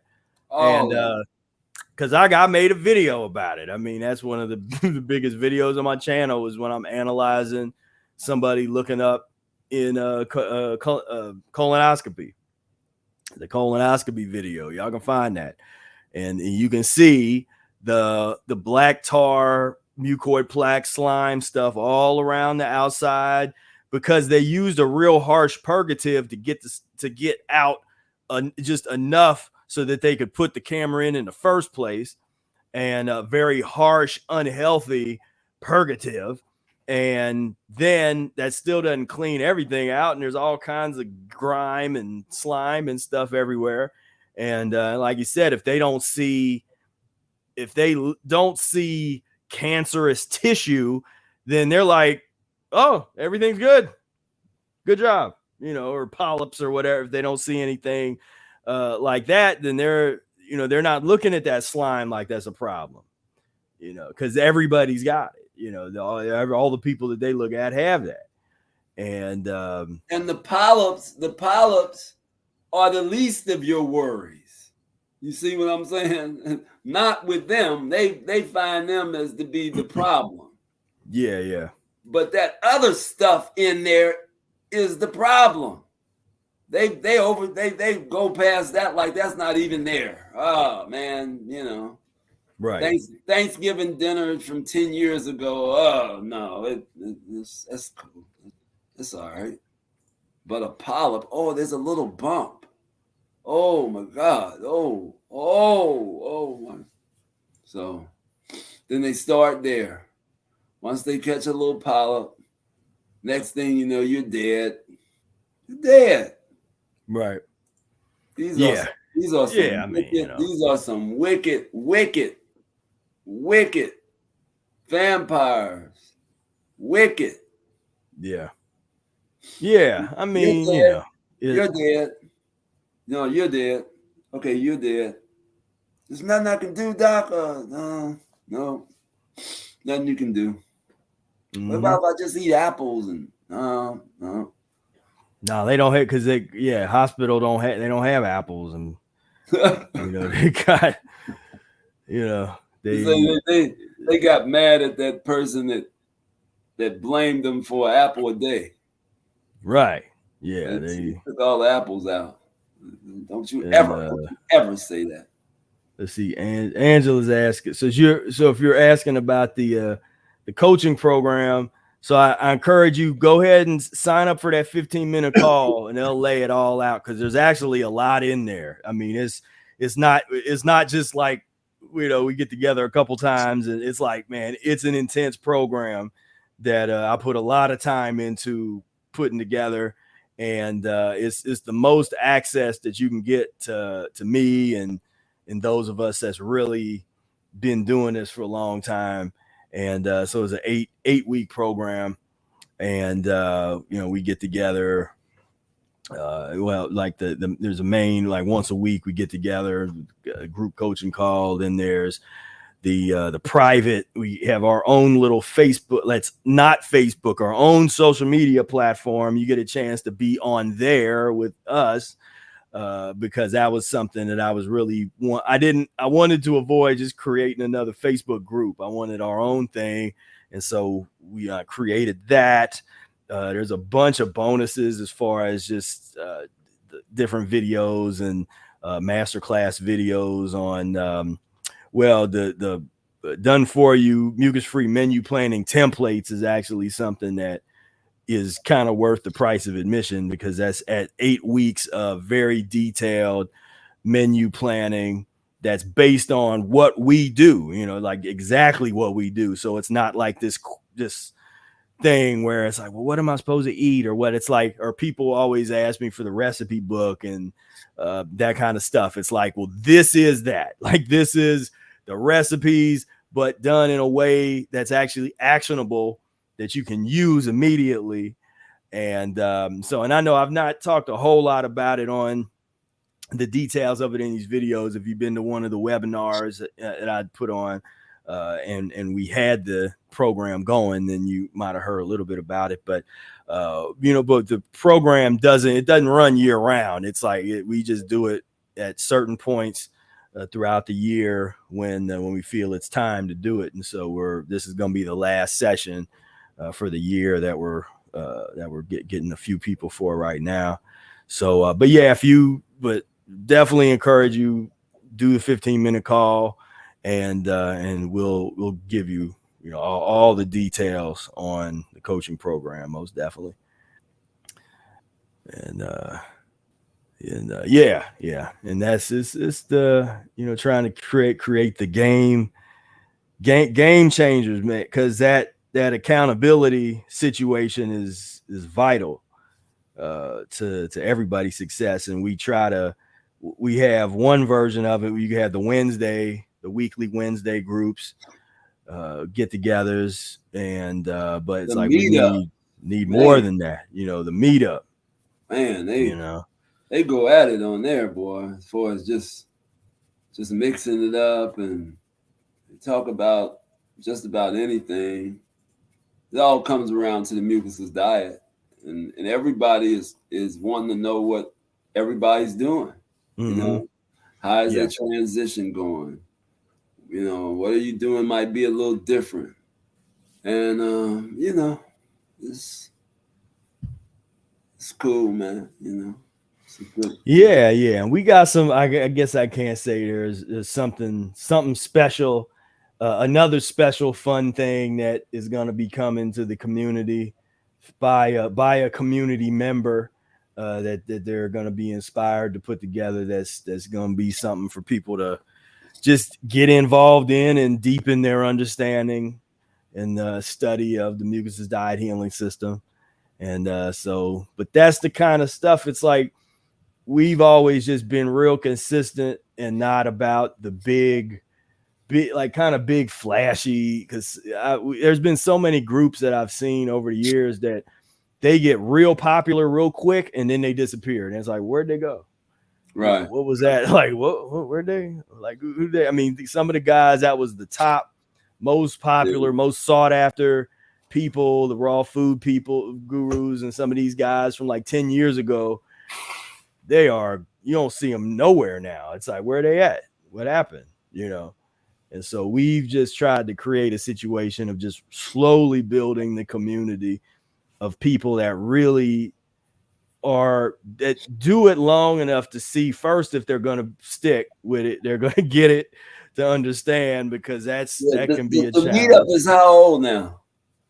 I actually don't know. I mean, it might be 3 or Maybe 4 3 years years? old? Yeah, somewhere around like that. Yeah, because it would have been after 2018. It probably was it might have been started 2018 or 2019.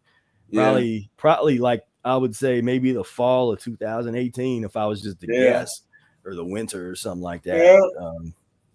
Yeah, it's cool, man. People are on there from everywhere. I mean, literally. So you get these perspectives of how people in Australia practice, how people in the UK practice, how people in Colombia practice, how, you know, just how they're thinking about the information. We all have the same information. It's interpreted a little different, you know? Right. The way they interpret it for themselves. And the meetup kind of brings it all together where they can get some understanding.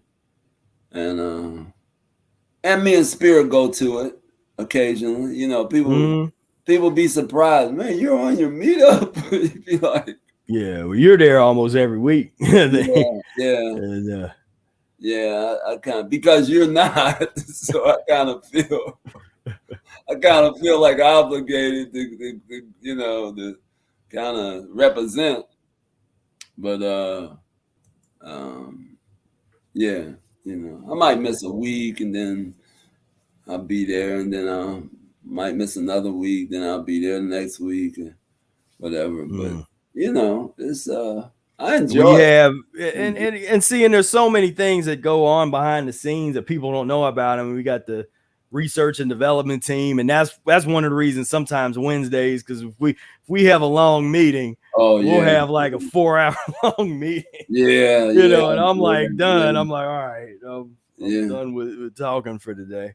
And you know, so there's a lot of things are aligning. A lot of it's a period in time now where like we said, we just came out of this very weird, sad period, a disappointing period, disappointed in humanity, and just how many people really dropped the ball when it came to what we just went through. I thought people were going to be a little bit more adversarial. Something like, because we know our government lies to us. That's what I thought. I thought kind of I was all on the same page there. Right. Nope. Nope.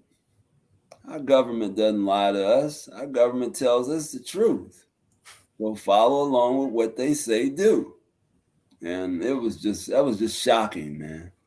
Yeah. So that kind of let me know that most of the people around us, your neighbors, your neighbors, um, all the citizens are pretty much stupid.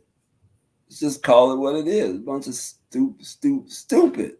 stupidity, zombies. So that's why I took the attitude of just, just leave me alone, man. I just deal with you when I got to deal with you. Other than that, I'm not socializing. I'm not being nice. I'm not being gracious. I'm just gonna deal with you as short as I can be. And oh, brother Air, you should treat everybody. Yeah, whatever. If that's what you want to do, then do it. But I'm not taking no time with none of them. See somebody needs breath to breath, mouth to mouth. You got to find another mouth. 'Cause I'm not the one. I'm not getting involved. Yeah, I mean, this is the reality that people that's just around the corner for everybody. This is what they want.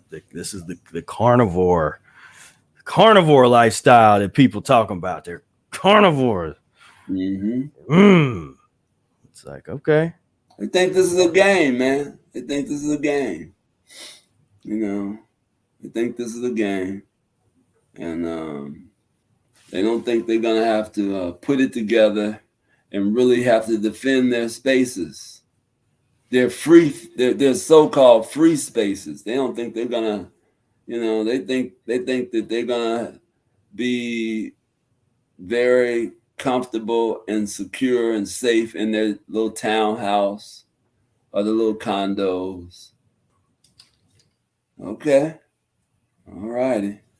So, like I say, I can't stomach them. I just can't even stomach being around you.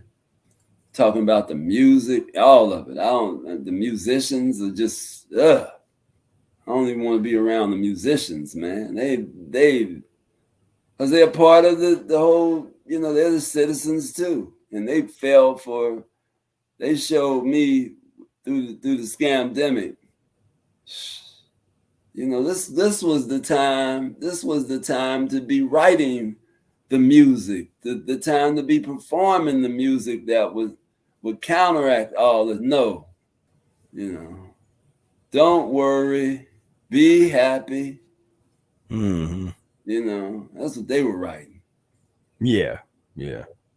So, musicians, stay on to yourself too. Leave me alone.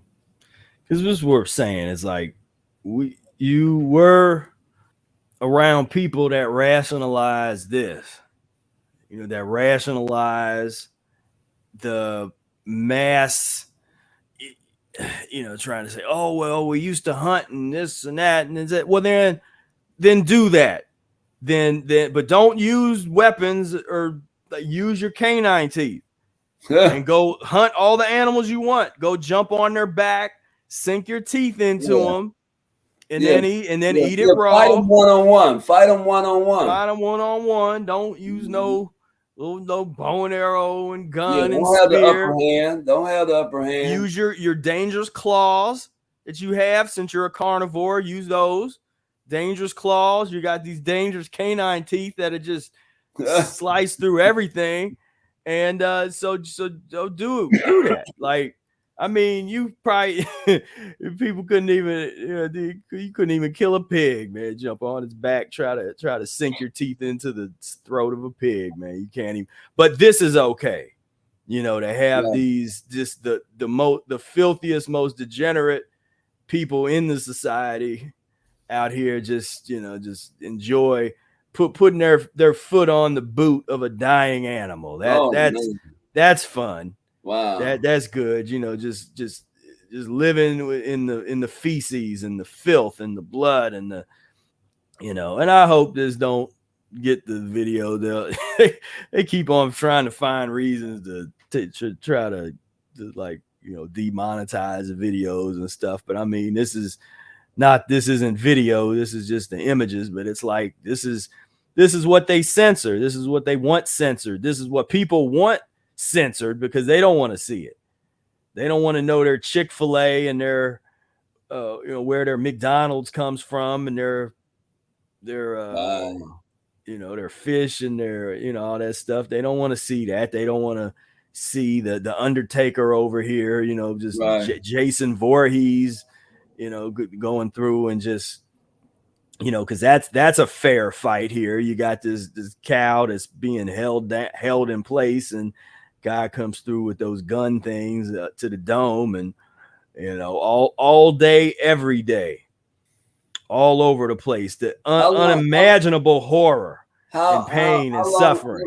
How long do you think it took them to think of that method of killing? Right. Yeah. I mean, some of these, these instruments of death, the death culture artifacts, laying it. And so this is there's somebody. We're going to start building the death culture museum. Yeah. Well, yeah. I mean, that's most museums that exist already. Death culture museums, the World War II museum. I think we need to build one ourselves. Well, we need to build ours. Yeah. We need to build ours, and it can be really accurate. But let me ask the carnivores. So how healthy is that? So you mean to tell me you got an animal that hasn't really walked a whole lot in its life, that's just living in feces, and this would be considered probably free range. You don't know what they'll put anything on the cover. They have a happy cow face mascot on the cover, but this is the reality, and I'm just sick of people not knowing it. And ignoring it. I hate that. Like there's not, this ignorance is something that just really bothers me. It's like, it's one thing if you know this and you then make an informed decision, like, what, I know that, but I don't care. I'm gonna do what I want to do. Then okay, fine.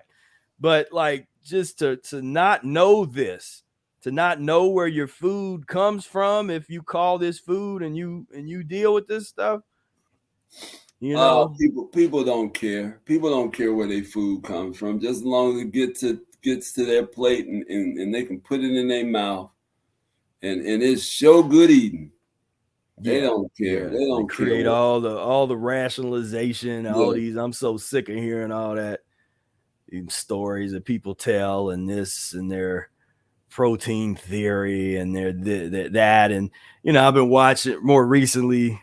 I've been hitting the gym kind of hard these past few weeks, just kind of getting into that mode, because I mean, what's interesting, like so 20 years in, I'm stronger. It just in terms of just like shape, in terms of like if I'm doing working out or something like that, I'm way stronger today than I was 20 years ago, 15 years ago, or 10 years ago.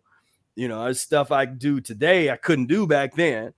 But so I've been watching these videos, and there was these guys. It's like, and the one guy was talking about, I mean, he looks, like the sort of the picture of perfection of the pus and mucus based world. Like, this is how most people want to look, but people miss his story, because he's talking about how, even though he had looked real good, he had some kind of chronic hemorrhoids that was like, I mean, you talking about a dude that's like in his early 20s or something, just crazy, which of course that was what I had. I had pretty bad hemorrhoids at least a couple times a week. I had the hemorrhoid thing, and you can't sit, and but he was talking about his thing, and then but then it was like there's such a disconnect between okay, so there's that, but it's like, okay, it's cool that you can lift a lot of weight and that you aesthetically look in the way that everybody wants people to look, but you haven't dealt with that colon issue there, buddy. You know, so you can look great. There's all types of people. You know, we had the actor that we were just talking about, him that had passed away of the colon cancer, Bozeman, and you know, and there's a bunch of people we could bring up of that look the way they say you're supposed to look, you know, with all the muscles and this and, you know, and all that kind of being skinny or built or whatever, and they're not here, you know, and they suffer chronic illnesses. Did we say at the beginning of the program who we were talking about, who had passed? I don't know if we ever said it. I don't know what do you mean? Who what are you talking about? It was Pharaoh Sanders. Yeah, Pharaoh. Well, Sanders, I don't know if we ever mentioned his name. No, I brought up some pictures and then I didn't show them because we had got off. We were kind of into different discussion by that point. But yeah, Pharaoh Sanders, yeah. And if you don't know who Pharaoh Sanders is, then like I said, you're missing something in the 20th and 21st century that you should know something about. Yeah.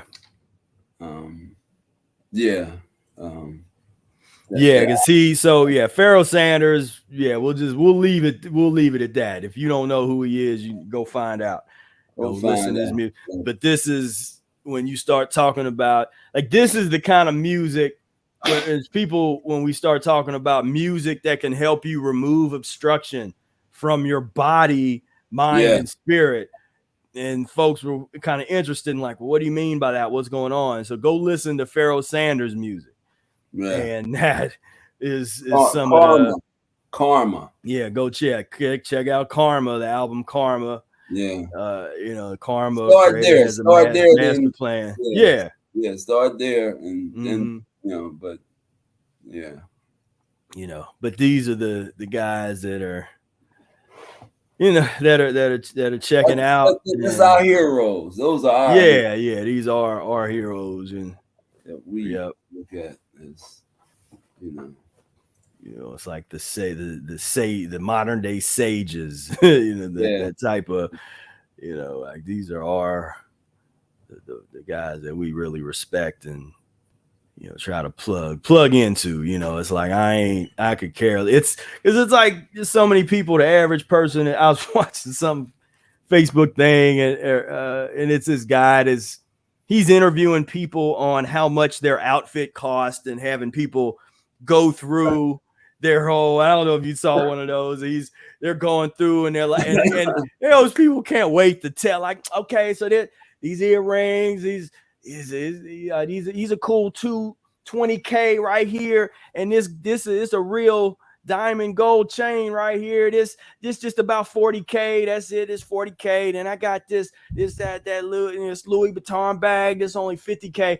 And what's funny, this guy gets like, okay, can I check? He got out this diamond tester to test to see, is like, can I test to see if it's real? And then sometimes it is real, but then sometimes it's not. And then the people's like, man, something's wrong with your tester. Try it again, you know. And it'd be like, boop, boop, boop. Nope, not real, you know. And you know, but it's like, but they pay 40K for it, huh?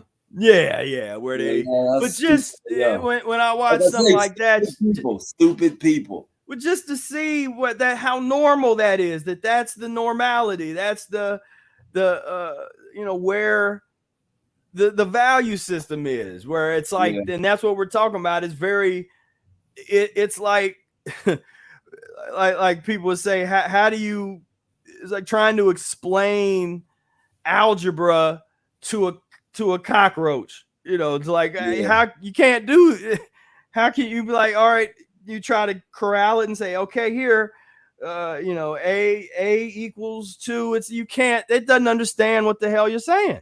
Right. You know, and that's the reality. It's like, you just look at that and it's like, man, that's like a foreign. I mean, that's more than just a foreign country. That's like a foreign, but they're up the street. But it's like if it's like a foreign planet, and that's how disconnected you get from all of that.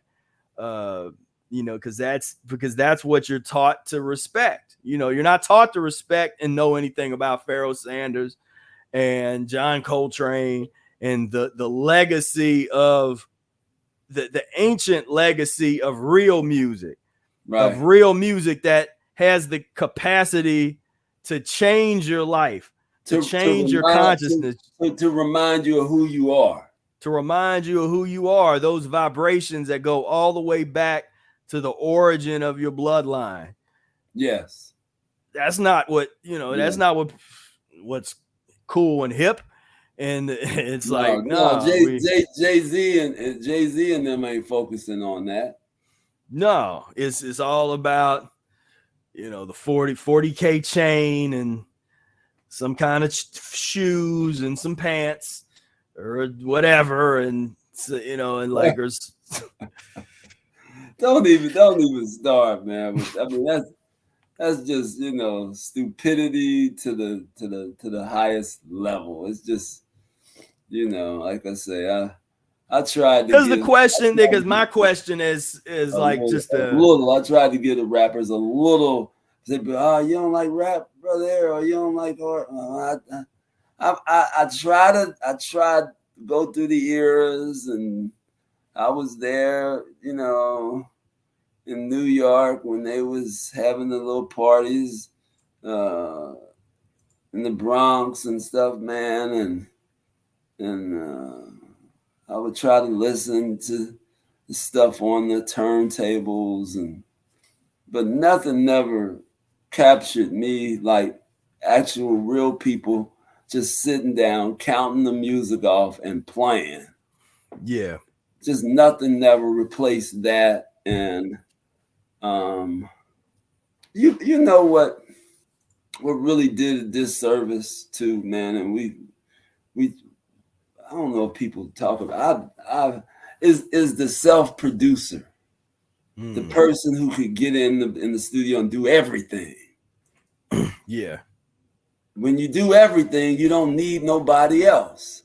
Mm-hmm. So there is that group dynamic that is taken away, and nothing sounds better than a bass player with his unique sound, a drummer with his unique sound, a guitar player with his unique sound, a piano player with his unique sound, a singer with her unique sound or his unique sound. Nothing replaces that. But here is the producer who can do everything.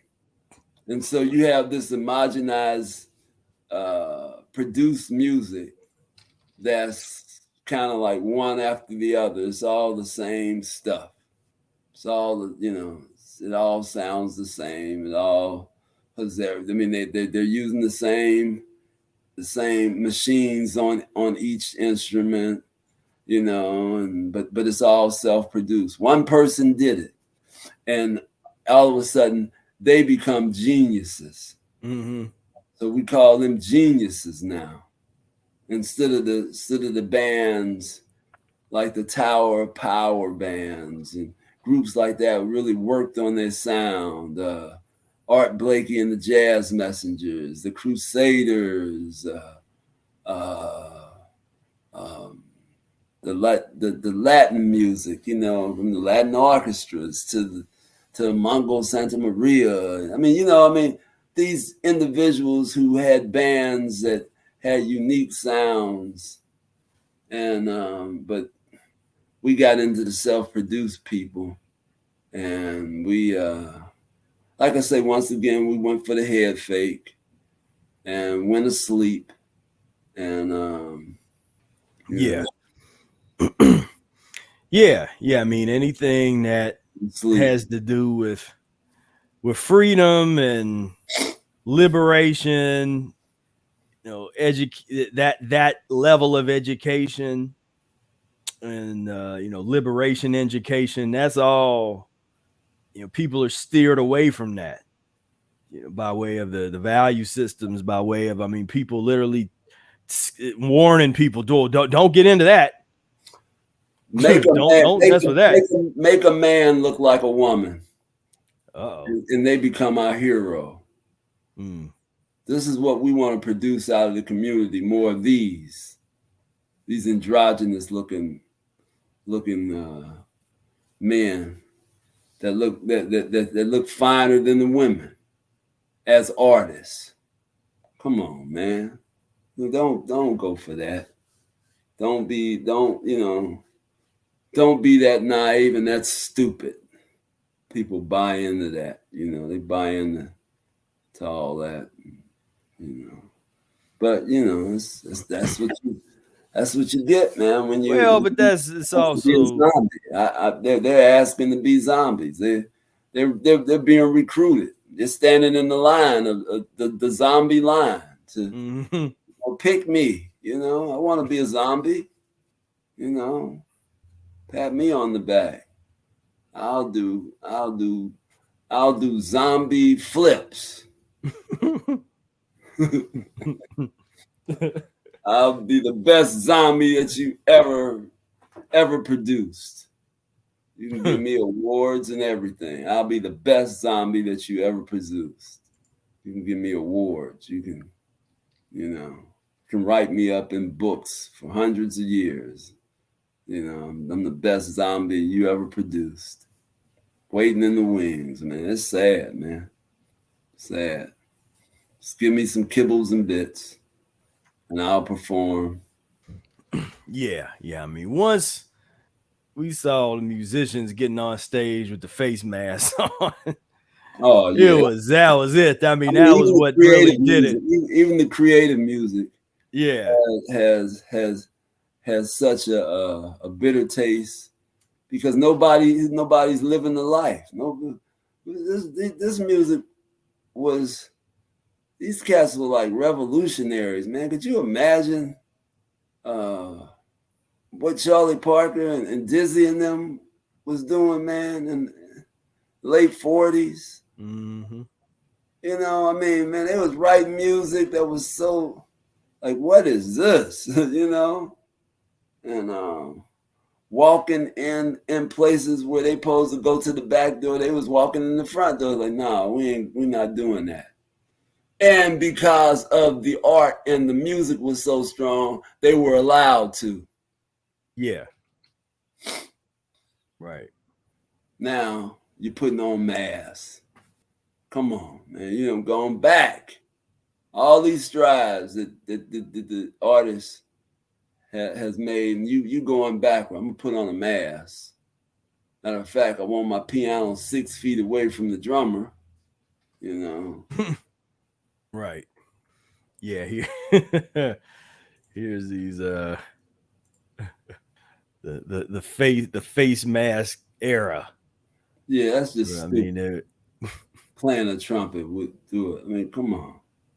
I mean, you would think this is like a joke and Saturday Night Live skit or something, like everybody's just kind of doing this because it's funny. No, this was people were doing this. Oh like man, they thought they were helping. What in the world? He's singing. Face mask for safe singing. Oh, okay.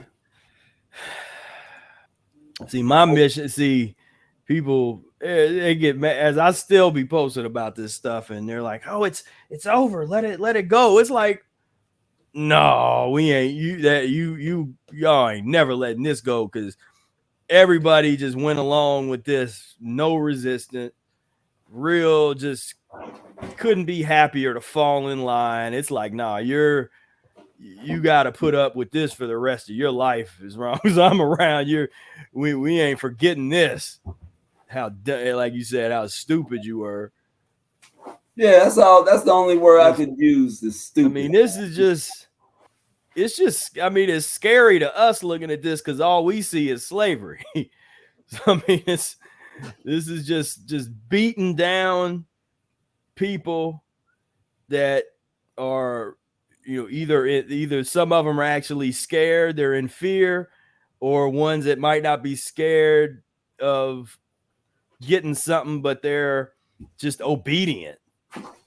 They're just obedient and do what everybody else is doing. Street musicians, there you go. Street musicians gotta social distance and be safe.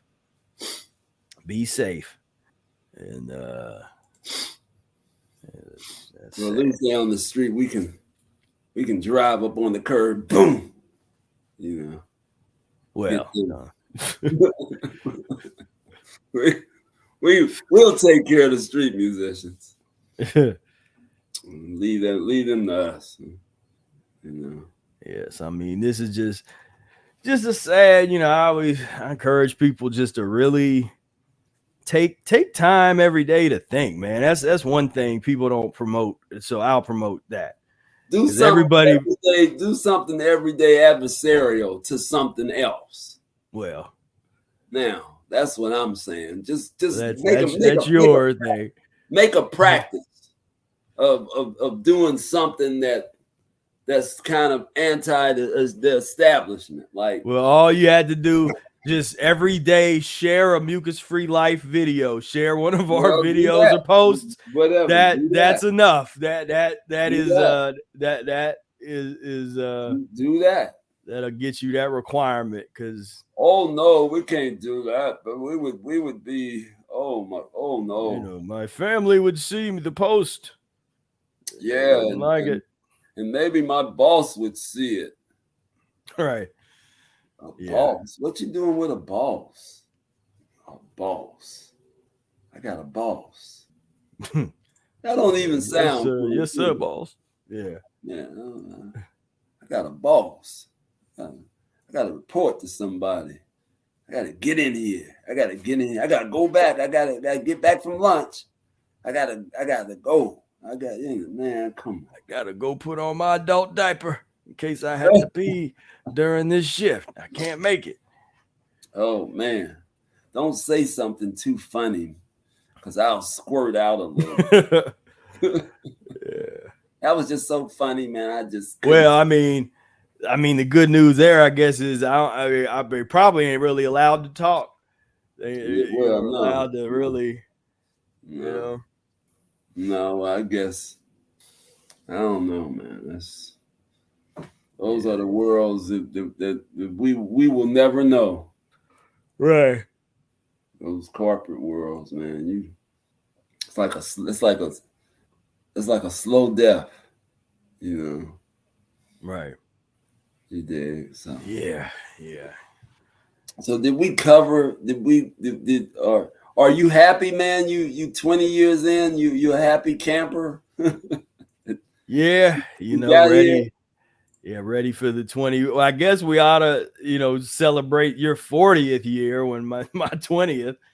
Because, I mean, it's pretty much, I don't know what month you started practicing the diet, but I think you started in 82. Yeah.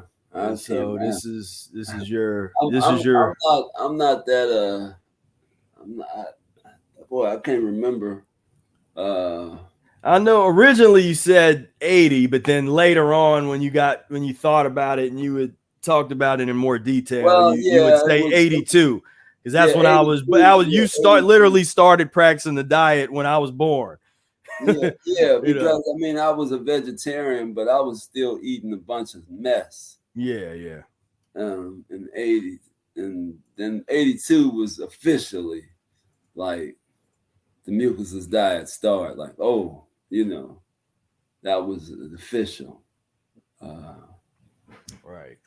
Yeah, that was.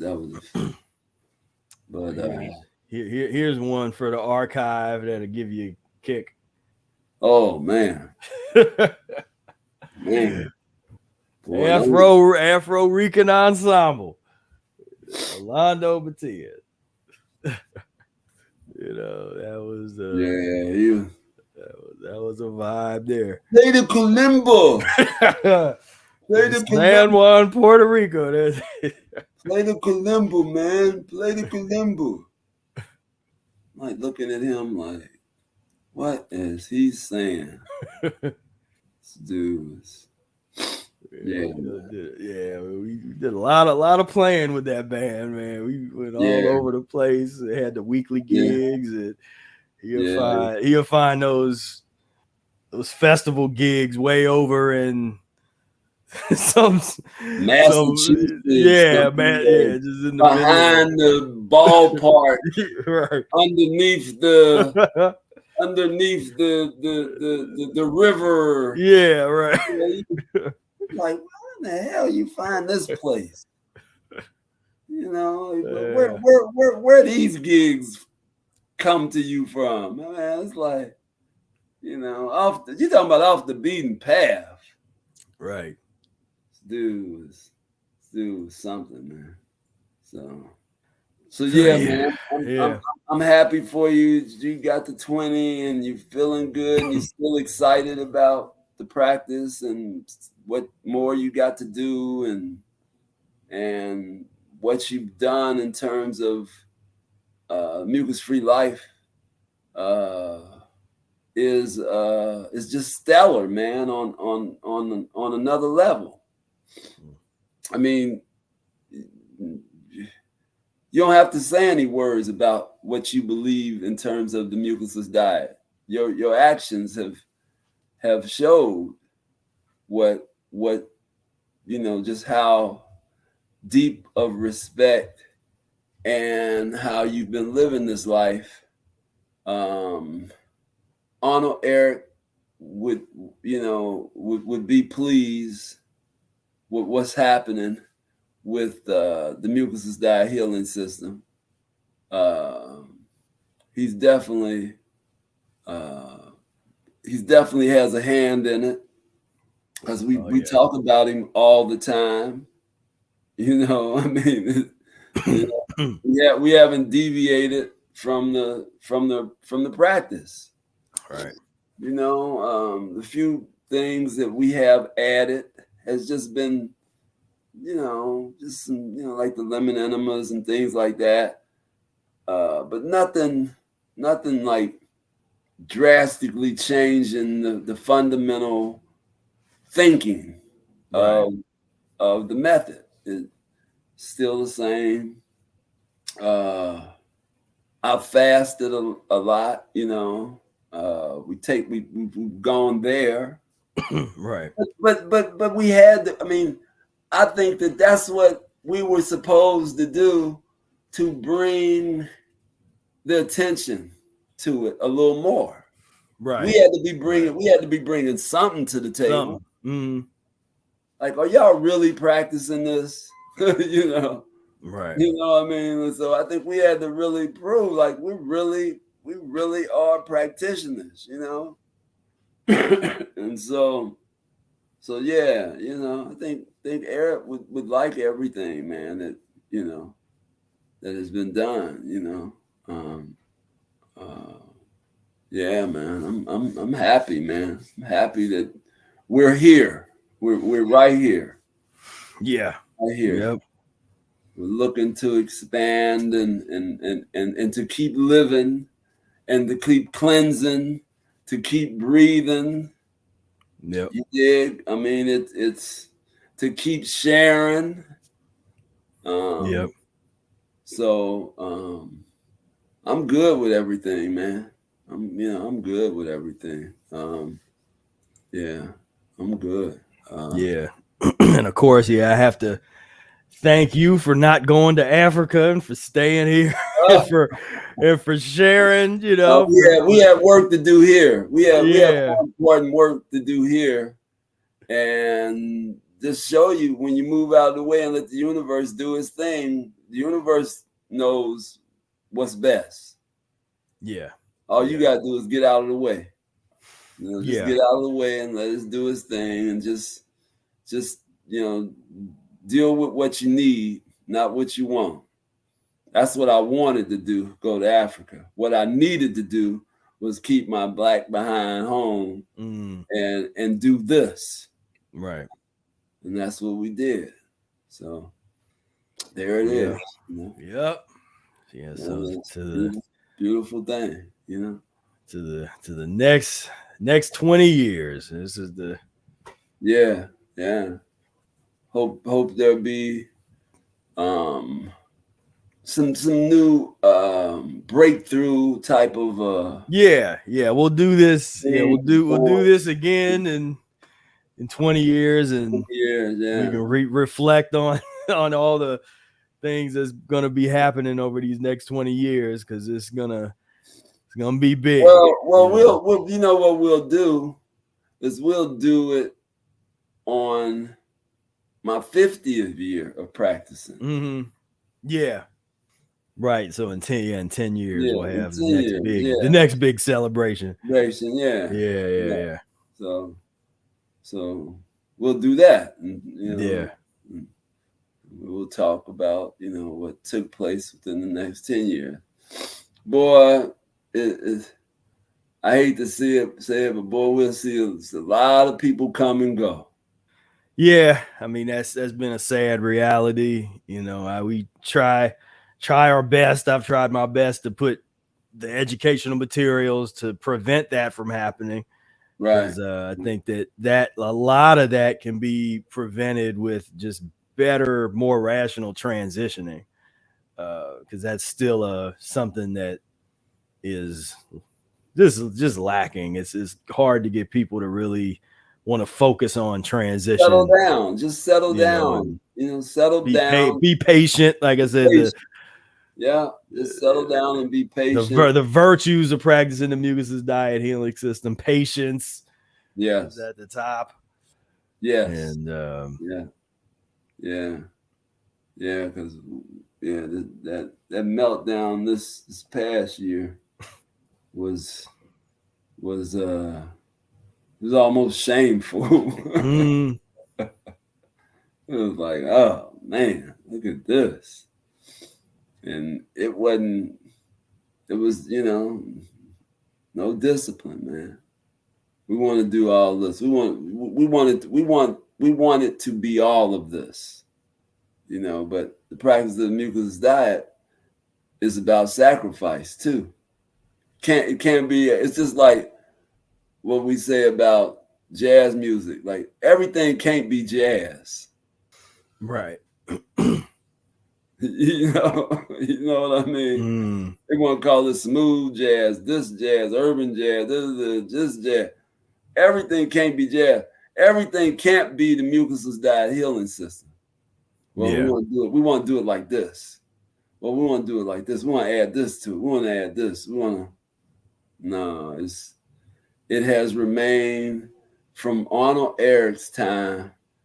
It developed off of real basic stuff, real basic transitions, and real basic eliminations, 2-3 day fasts, just real basic things, man. Still to this day, it's still the same. It's still the same. Like I say, people got to remember, I didn't start doing those long fasts until 25, almost, 25 years into the practice. I didn't, you know. But the thing is that it was 25 years of real basic, consistent practicing, Right. doing those lemon enemas every day. Once in 1990 when I started the lemon enemas every day, I had been doing them. I've been doing lemon enemas, but I wasn't doing them every day. Right. Once I started in 1990 on my 30th birthday, started doing them every day. And boy, was that the game changer. Was that the game changer. So, so yeah, man. Let's just keep it real, keep it real basic. Yeah. Yep. Keep it real basic, real I put and stay consistent and stay disciplined. Yeah.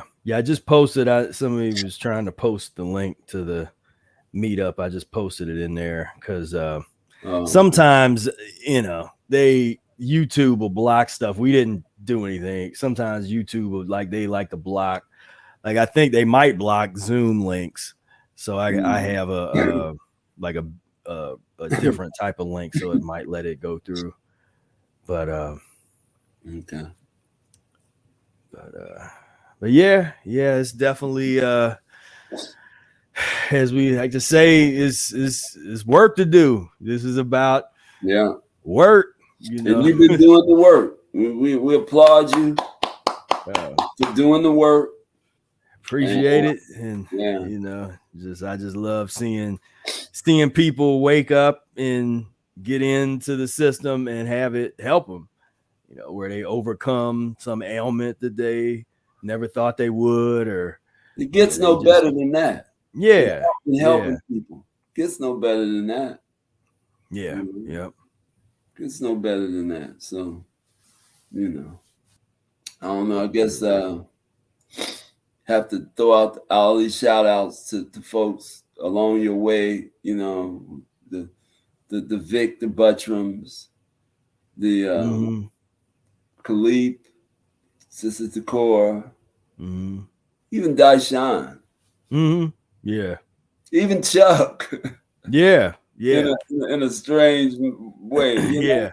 Well, I mean, I learned because my thing was, and one of the reasons that I learned the way that I did in a guess a short period of time, and just kind of, I mean, I studied everybody, that people that practice the diet, people that used to practice it, people that read the book and never practiced it, like, and Yeah, I grilled everybody with questions, just like, so okay, but like, all right, so you read the book, so what about the book didn't I just find out, like, okay, if they read it, but what they actually take from it? Did they remember anything? Or or for the people, then with like Dashawn, that was that was a whole study of hanging, when I was hanging with him. And uh I mean, that was just my thing, was just being a sponge to yeah, just everybody, and that had anything to do with the diet.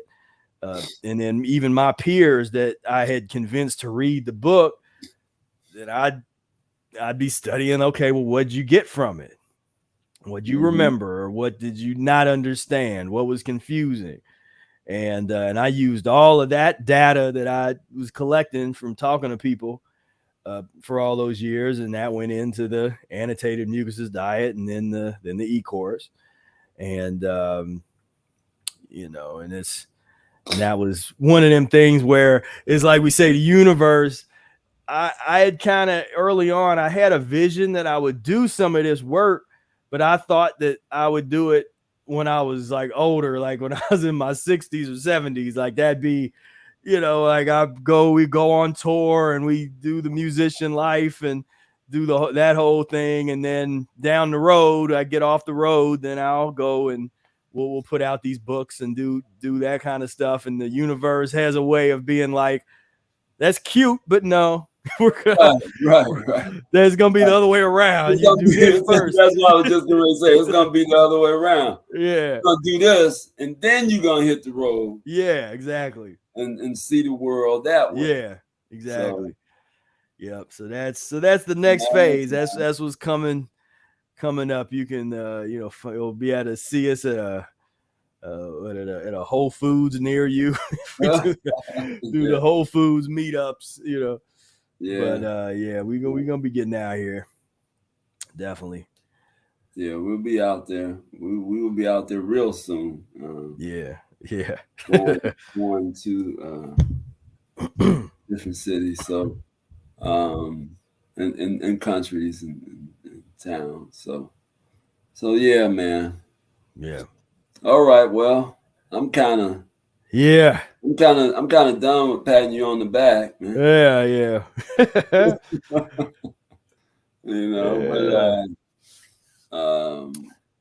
everybody in the chat, they all right. They Yeah. I appreciate have everybody definitely that tuned in. We had a real nice crew here okay. in the chat today, and I definitely appreciate that. And it was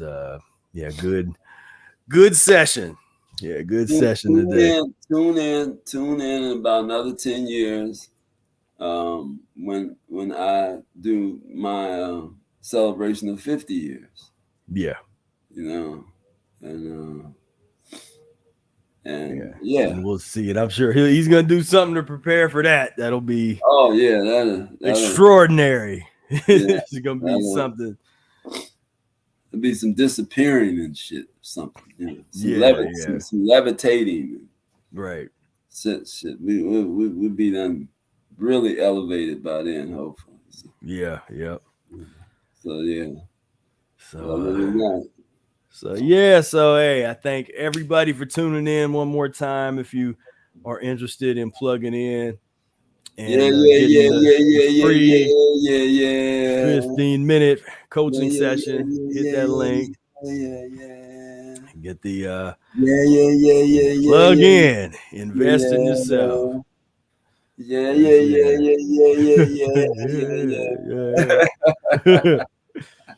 Go, boy. Check out Pharaoh.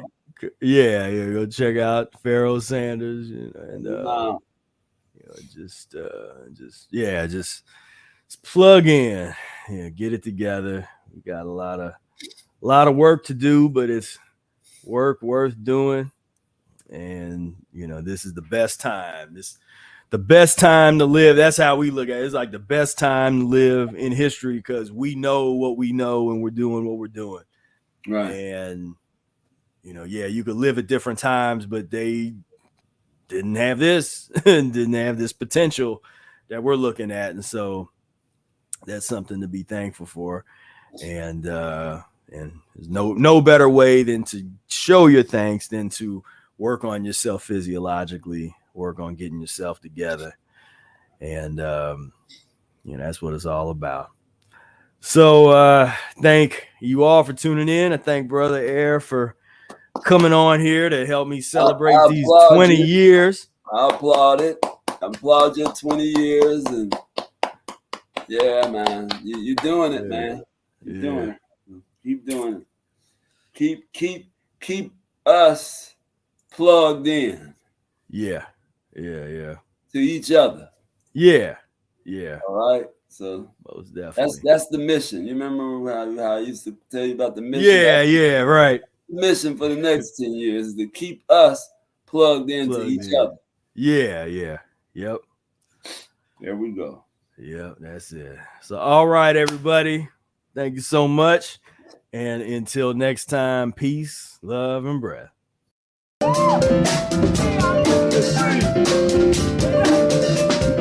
We are mucus-free. We are mucus-free. We are mucus-free.